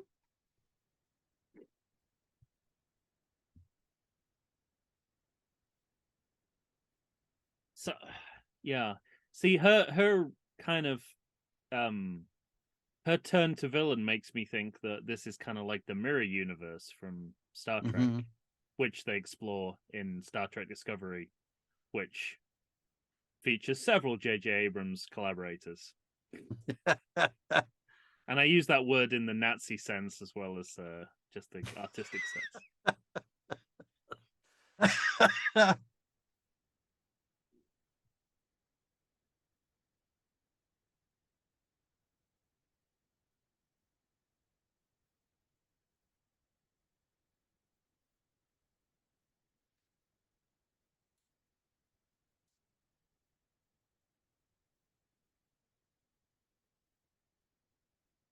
Does she need the little round thing?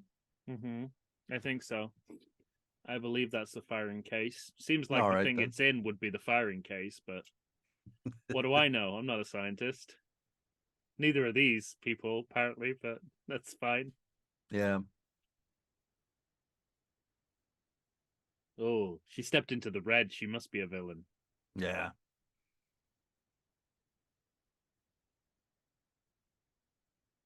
No, No, no, no, no, no, no, no, no, no. no, no, no, no, no, no, no, no. It's funny how like a movie like this that flaunts its diversity, when push comes to shove, it's still the BIPOC actor who gets to be the sacrificial lamb. Right.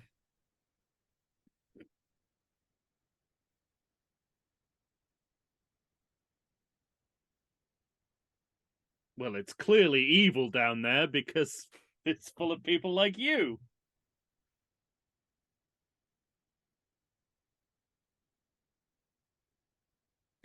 You either make an original movie or a Cloverfield movie.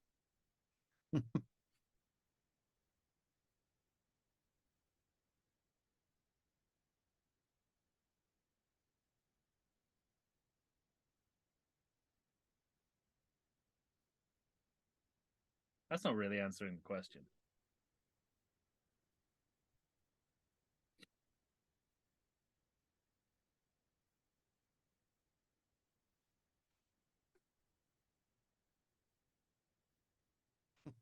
This would be a great time to find out that gun's made of paper. It's just Right. like crumbles. It's like, oh, I forgot to set it to plastic.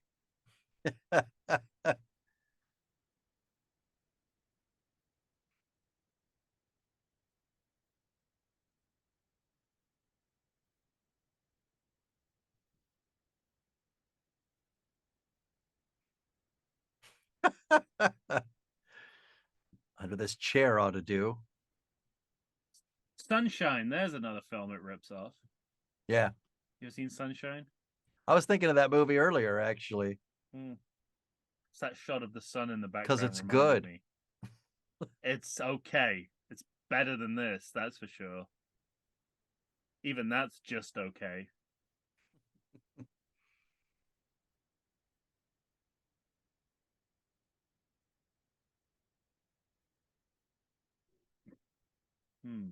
What do I use as a weapon?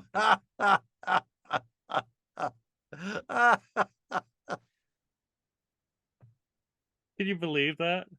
Hand, don't fail me now.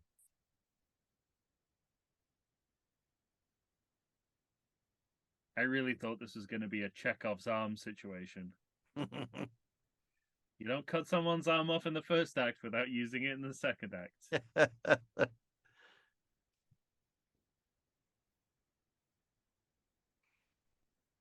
I couldn't possibly.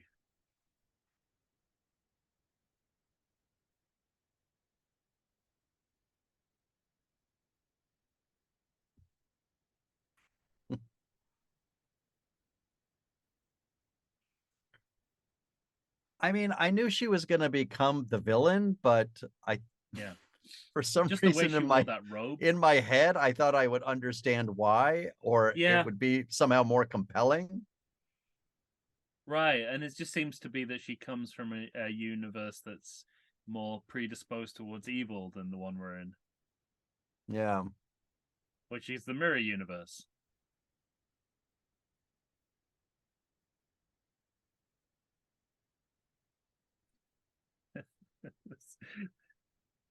Let's use everything we've established in previous scenes.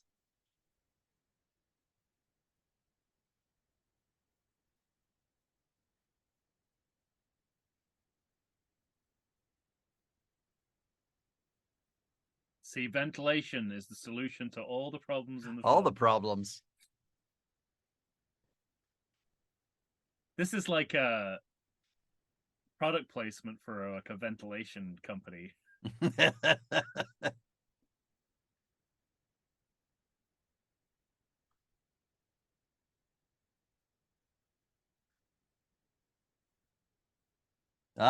Aliens. I really wish that they took this to its natural Alien Resurrection conclusion. Yeah. Yes.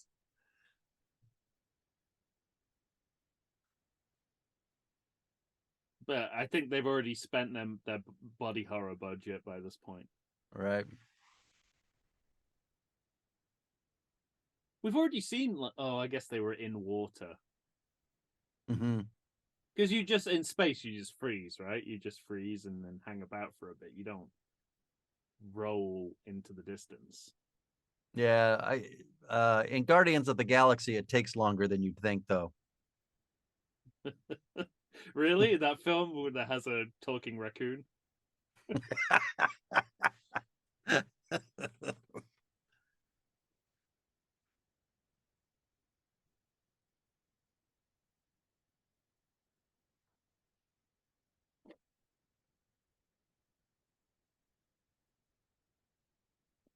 Yeah, taking the bullets out of him is a good start. Mm-hmm. I'd say you made the right choice there. First bullets.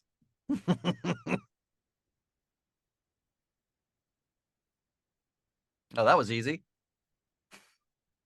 She's got that plug-in that the kid from RoboCop 3 has. Wow, I plugged this in and everything just comes up. Everything just goes back to where it was.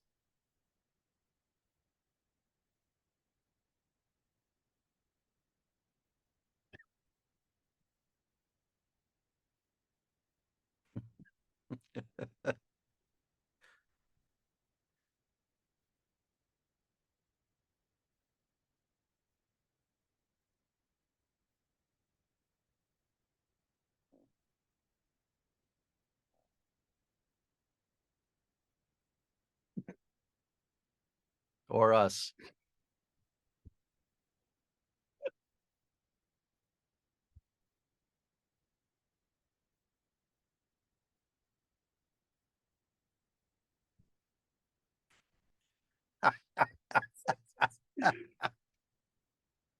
such an odd build-up for a basic safety PSA.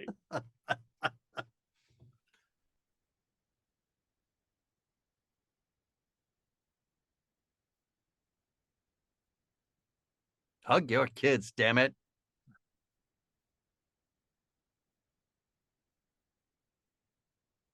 It's kind of funny, like, this is another Star Trek Discovery trait. Big speeches that are in no way earned. Yeah. That take place when there's supposed to be a ticking clock. Right, right. And yet are unbelievably prolonged.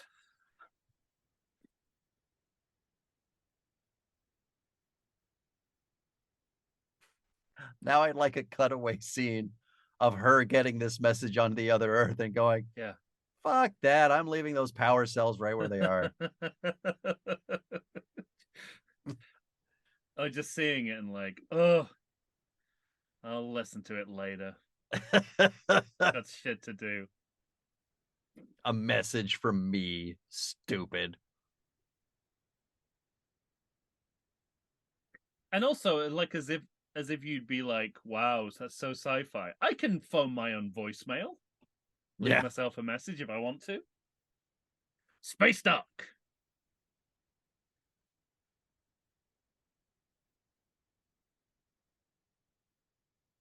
Hey, we got some more of that purple. I've been told that purple is good.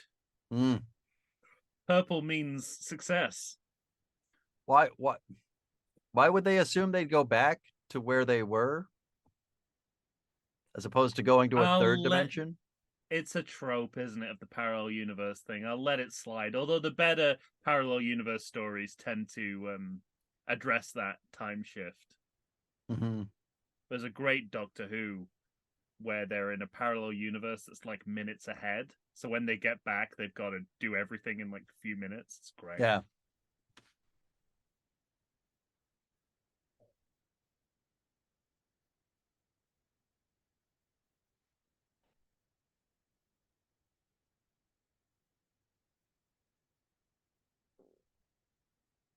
We already know Huntsville's gone from all that excellent expositional work they've done in the Earth scenes. Right. Maybe that was the test audience going, I didn't know what happened to Huntsville. Still thinking about it. Yay, ventilation! Woo!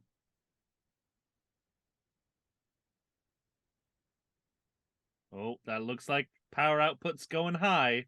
Uh-oh. I saw a 43. I bet that's high for power.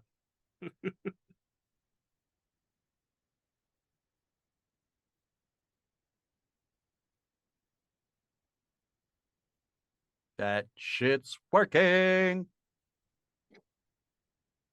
Let's high five. High five. Oh, wait a minute. So a stable beam is what we were going for the whole time. Yeah. Right. That would have been good to tell us, like, in maybe the first couple of scenes. Don't get too excited. We have monsters on this planet now. Mm-hmm. You got it. This is how they tie up the Cloverfield mythology.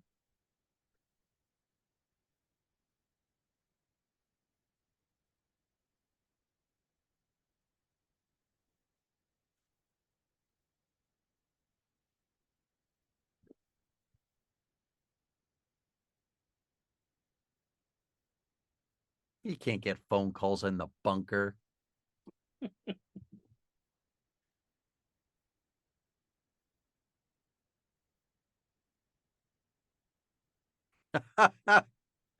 No, we were too busy cheering. She doesn't know we're filming a Cloverfield movie down here. Yeah.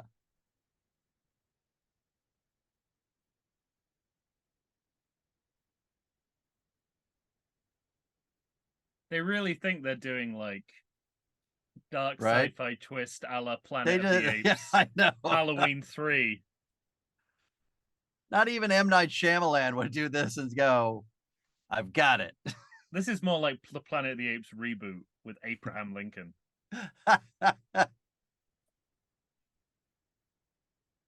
Hey, monster!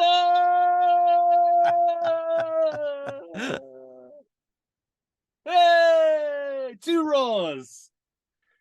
Oh, that's fantastic. Now, is the film implying, and I went back and looked and I couldn't get a definitive answer, that the Cloverfield monster ate the escape pod? That's a good question. Because they time it as if, but you can't see it actually fall into the mouth. No. So I guess at the very least, the earth is covered with them. That's what we're supposed to think. Fantastic. So those radio voices at the beginning, Simon Pegg and Greg Gungberg, who are like J.J. Abrams regulars. Yeah. Oh, no, we don't want Kunk on Earth. Oh, whoa. What's it recommending you watch? I clicked out of it too quickly. Okay. It wanted me to watch Kunk on Earth. Watch what? Kunk on Earth. Oh. It's a British thing. It recommends a lot of British things for me. It knows. The algorithm knows. So exactly one shot of a monster in a Cloverfield film. Yeah. It really feels like the legal minimum you could get away with and call it a Cloverfield film. I didn't care for that. Although, I know. I got to tell you, that monster looked suspiciously like the Rancor. I have the same note here as well. Yeah. Like, it's... Yeah. It's like retroactively stealing from Star Wars. Mm-hmm. Ramping up to Rise of Skywalker. Also looks much worse than the original. It's got to be much worse than the one in Cloverfield. Yeah. Which, that was a long time before this, so it shouldn't be worse. It should be better. I know we're already halfway through the credits, but did you have did you have an on the cuff credit check? Yeah, that's what I'm yeah. I don't okay. I'm looking to see where the next one is. There's a guy called credited called Will Flies. And I just thought, Will Flies now? Will Flies now.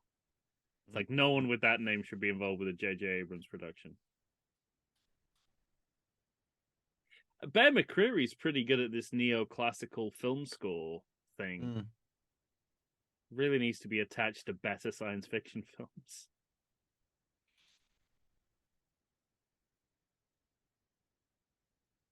So this was his answer to explain everything.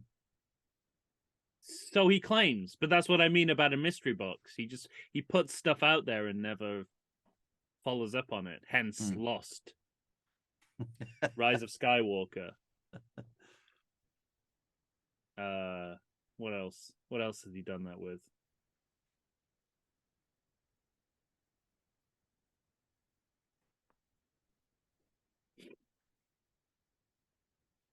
Well, Force Awakens as well. Force Awakens is basically mystery box after mystery box.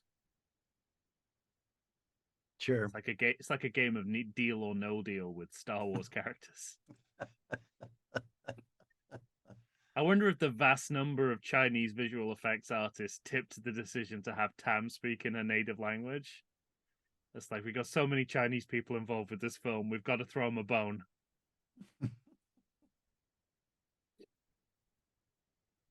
If they were all German, probably Daniel Brewer would be speaking German throughout the entire film.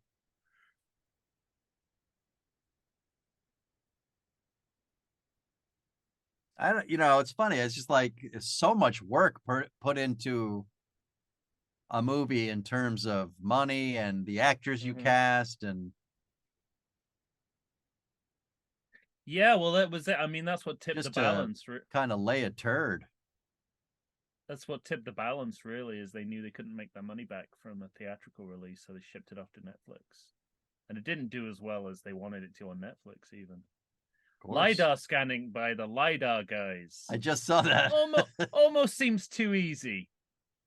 I think you ought to call around, Yeah. You wouldn't, when you get a plumber, you wouldn't get a plumber called Don't We Are Sweat the Plumbers. Technique is one of the songs. That's funny.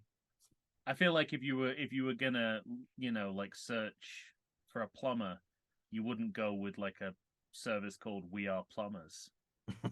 We plumb. I don't know who the LiDAR guys are, but I'm feeling like they're not the only game in town. We plumb.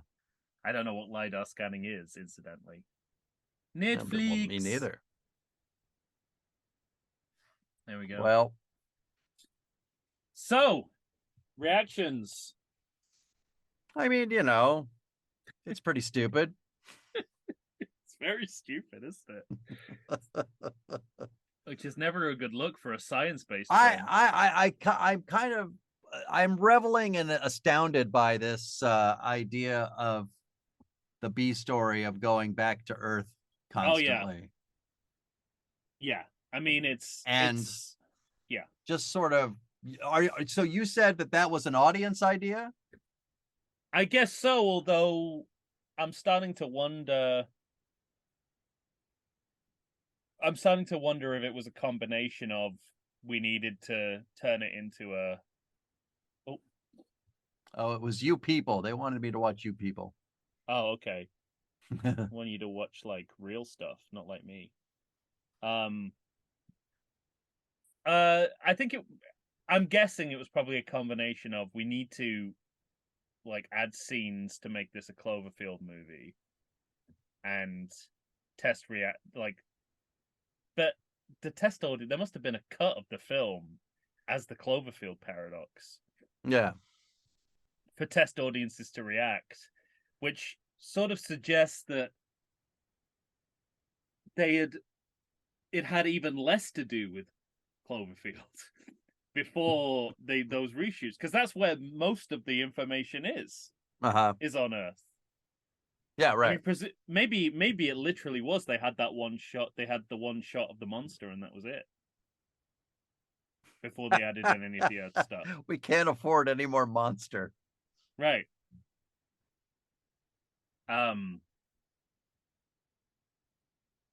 Yeah, I think I guess that's it. But it does seem to me that if you decide to make it a Cloverfield film, then you'd probably be happy about having to do those reshoots because it could cement that further than it would have been in the film already. Yeah. And I mean,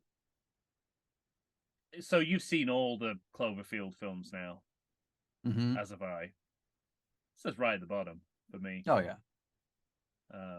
It's a we're bad not there sequel, yet, though, Tom. Even for a J.J. Abrams production, it's a bad.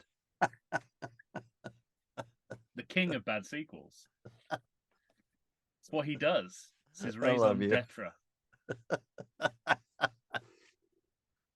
And what is it? A good or a bad film? No, it's bad. It's bad, yeah. Really bad storytelling. I mean, I feel like I say this about every film I see now. Yes. In life. That the art of screenplay writing has just vanished. There's such basic mistakes. But also, but particularly like characterization, there's not even an attempt. I mean, you had kind of not alluded to it, but you had said it directly early on, just about when you were saying, who are these people? I don't know. I only know one of them. They won't let us know anybody. And I feel like, I don't know, and again, I try to sort of like, just let's take nostalgia out of it, but if this was like, if this is Alien or something, so I don't want to unfairly, because I feel like they do enough to tell you who those people are by the time they're like, by the time they're all sitting around, having breakfast after and it's not a lot of time, but they must do something, because I feel like I know those people. Well, you know them because, I mean, you were just discussing it because the writing was better.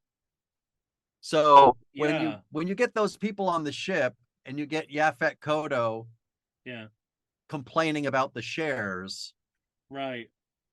what you know is that there's a class system even within the ship.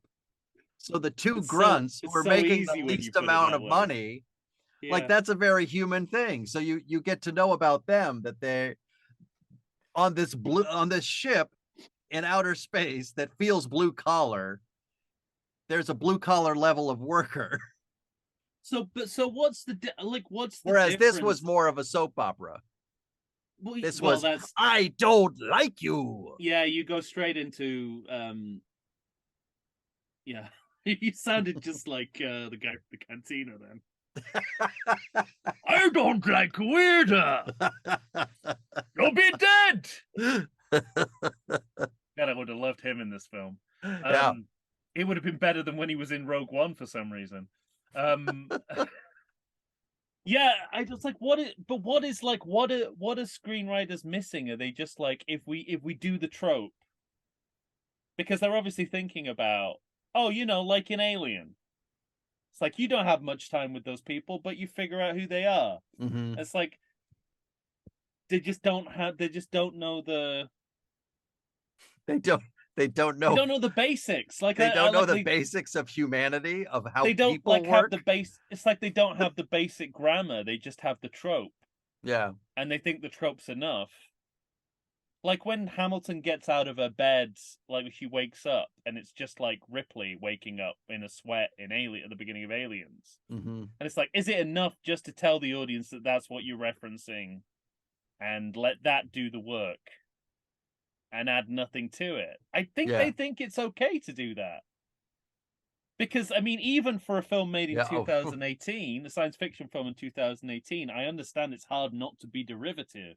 But this is egregiously derivative. Mm-hmm. Like, it won't stop being derivative. And, yeah. Maybe it's a situation of fanboys are getting the work. Because we talked a lot about on Project 1982, all those movies we talked about, those are the movies that are coming back. And it's because the people running Hollywood right now are my age. And those are the movies they loved when they were kids. But so you see the Tron, and you see the Blade Runner, and you see a remake of Conan, and it makes even less sense as why they want to drag those movies they loved back through the mud. Especially in something like this where they don't have to. Like, right. All they're beholden to is, Cloverfield, but no one seems to care whether it's connected to that or not. Right. But no one's telling them to, maybe behind the scenes people are saying, make it a bit more like Alien, or make it a bit more like 2000. Well, no one's saying. See, I have to be honest with you. I wonder how intentional all of that is. I mean, I don't know how you could have done the scene with the guy on the table and not when the Russian explodes full of worms. And the thing as well, Yeah, I don't know how you could not think that you are being derivative of something in that scene. But in these other scenes, maybe where she's waking up that you referenced earlier, maybe that's not a conscious thing. I don't know. It looks so much like movie space. Like, that's the only construct is is the space that you've seen in movies, rather than creating a new idea of space, like Battlestar Galactica. And it's not like one. Well, it's not like and it's not like they don't have anything to go on, because they've got this hard science bit of the particle collider. Mm-hmm. Which seems to me to, but they fill it with with reference, like science fiction movie references, starting off with this hard science nucleus, and it's like, well, we'll let that kind of dictate how you take the story, or I don't know. It's just like, but that's the other kind of kicker about this film is that obviously it's not a good sequel, because it doesn't it barely sequelizes right the previous two films. I don't even think it would feels as be barely tethered as the description you gave before we started, which was we came up with this idea mid-shoot. That's a fact, Mike. That's not a description. That's just history. I'm saying, as someone who didn't know at the time, you described it. Well, wasn't it? You were implying that there's some judgment there. There was judgment free. No, not at all. Not at all. That's not how it was intended. Okay. But I don't think it would have even, if it was an original film, I don't think it would have been that good. Like, I don't think it would have stood on its own. The bones of a good sci-fi thriller are there, but even if that's how they would have executed it would have been very poor. Right. It wouldn't have stood up to like the weakest of those kind of stories. Like we were saying, like Sunshine, which is a movie I have problems with, but I remember liking that movie. It basically works fine, but it's a poor imitation. At least remember being interested in that movie. Yeah, I mean, it's like a basic version of that kind of genre film. Yeah. And this is way below that. Mm-hmm. So, I mean... Well, and I also, I'm kind of, I don't know, watching this movie, I got some Supernova vibes and some Pandorum vibes, but nothing that really plays out. No. Obviously. Yeah, I don't know. This movie feels like a shell. Yeah. And that's it. It's like the chocolate bunny for Easter, where you bite into it, you want the whole thing, but you get just the shell and it crumbles in your hands, and half of it falls on the ground and you're pissed. Well, it's like it's a shell in another sense. It's like, we use the term shell company. Right. This is a shell film, right? Yeah. It's like it's pretending it's a film other than the one it actually is. Yeah. Except the one it actually is nothing to write home about. Mm-hmm. I think and maybe that's where 10 Cloverfield Lane has the edge, is that people recognize that it was tangentially linked to the Cloverfield mythology, but they liked they liked the standalone part of the film quite a lot. Mm-hmm. And this just doesn't have that. I think that's and then once you add it to the fact that it's such a weak connection to the Cloverfield mythology, it becomes doubly irritating. Right. It doesn't satisfy on either count. Well, and it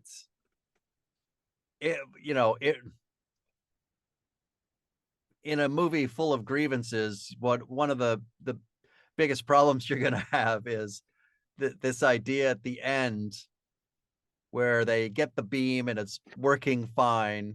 Mm. And everybody on the other side, you hear nothing but cheers. Yeah. As opposed to hearing, listen, we got some problems on this end. Right. And that's covered with dialogue going back to the B story. You didn't tell them, there wasn't time. And the second you hear that kind of weak pass at trying to fix a clear hole, you're dealing with something on, it's on the B side of the LP. And yet, it comes across as if they think it is going to be one of the all-time great sci-fi endings. It's going to be very weird. Charlton Heston beating his fist on the beach. Yeah.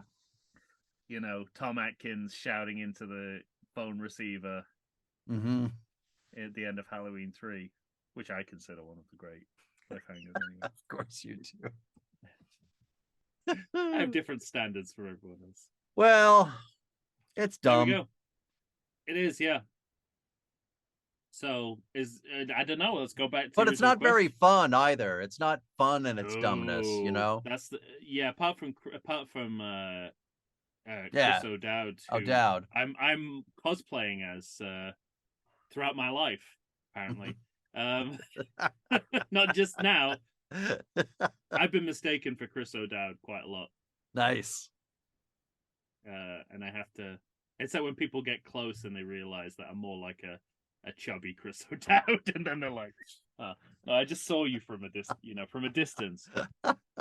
When I look at you in profile, it's clear you're not. What was I saying? Yeah, apart from him, there's no fun to be had. Yeah.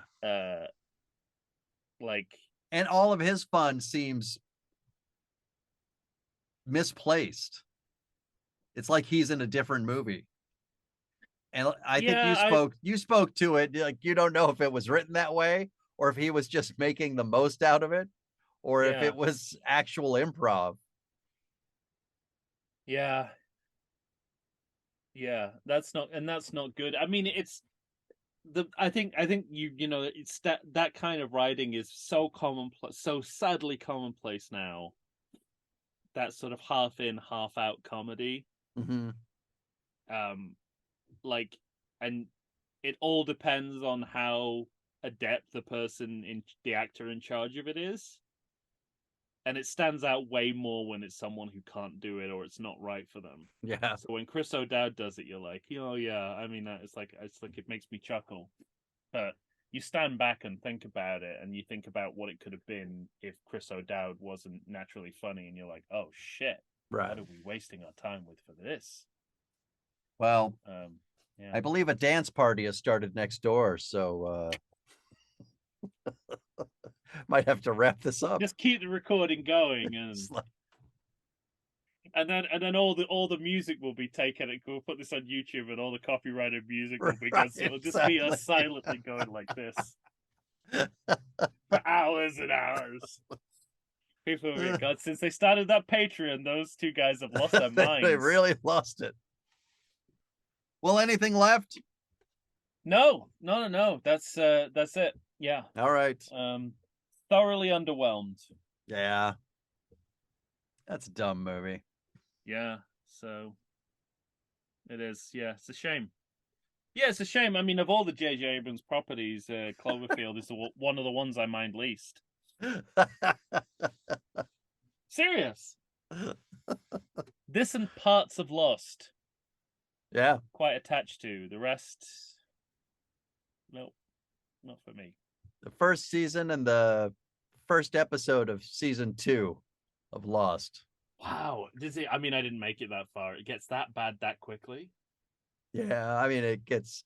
I remember seeing that first episode of season 2 and being so happy and saying out loud, no sophomore slump.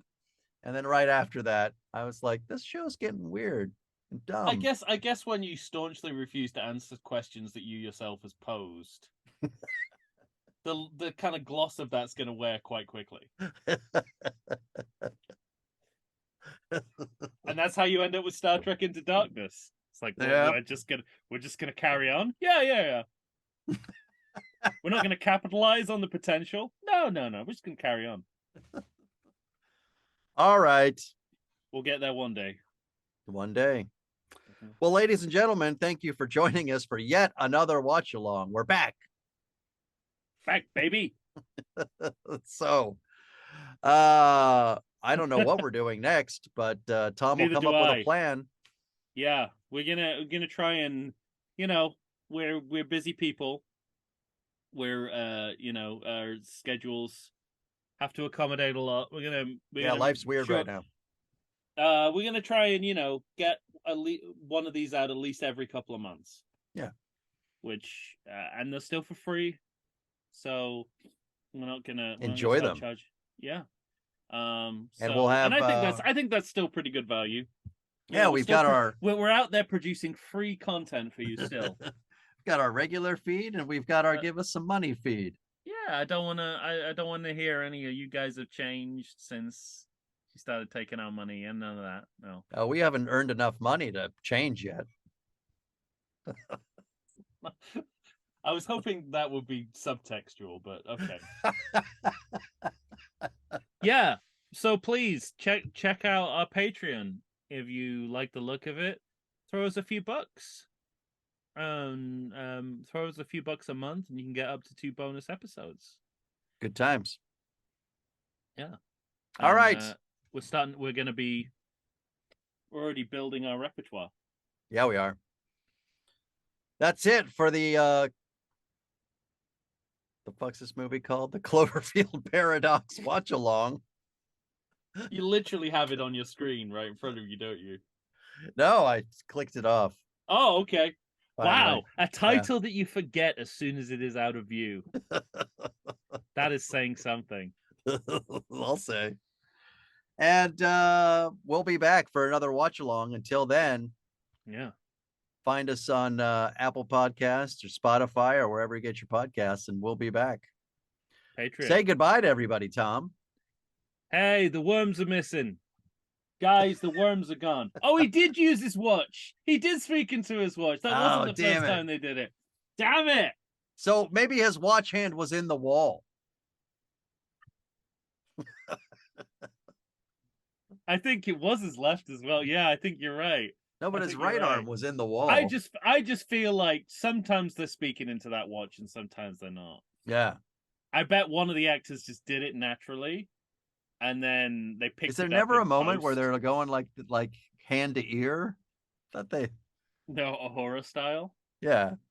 I always loved that when Uhura used to do that, because I always assumed it was like, well, yeah, it's probably quite loud in space. You know what I mean? Like it's probably there's probably a lot of chatter. So you just gotta I gotta thin it out a little bit. Anyway. Let me yeah. go closer. All right. Well, thank you for joining us, everyone. We'll be back. Signing off.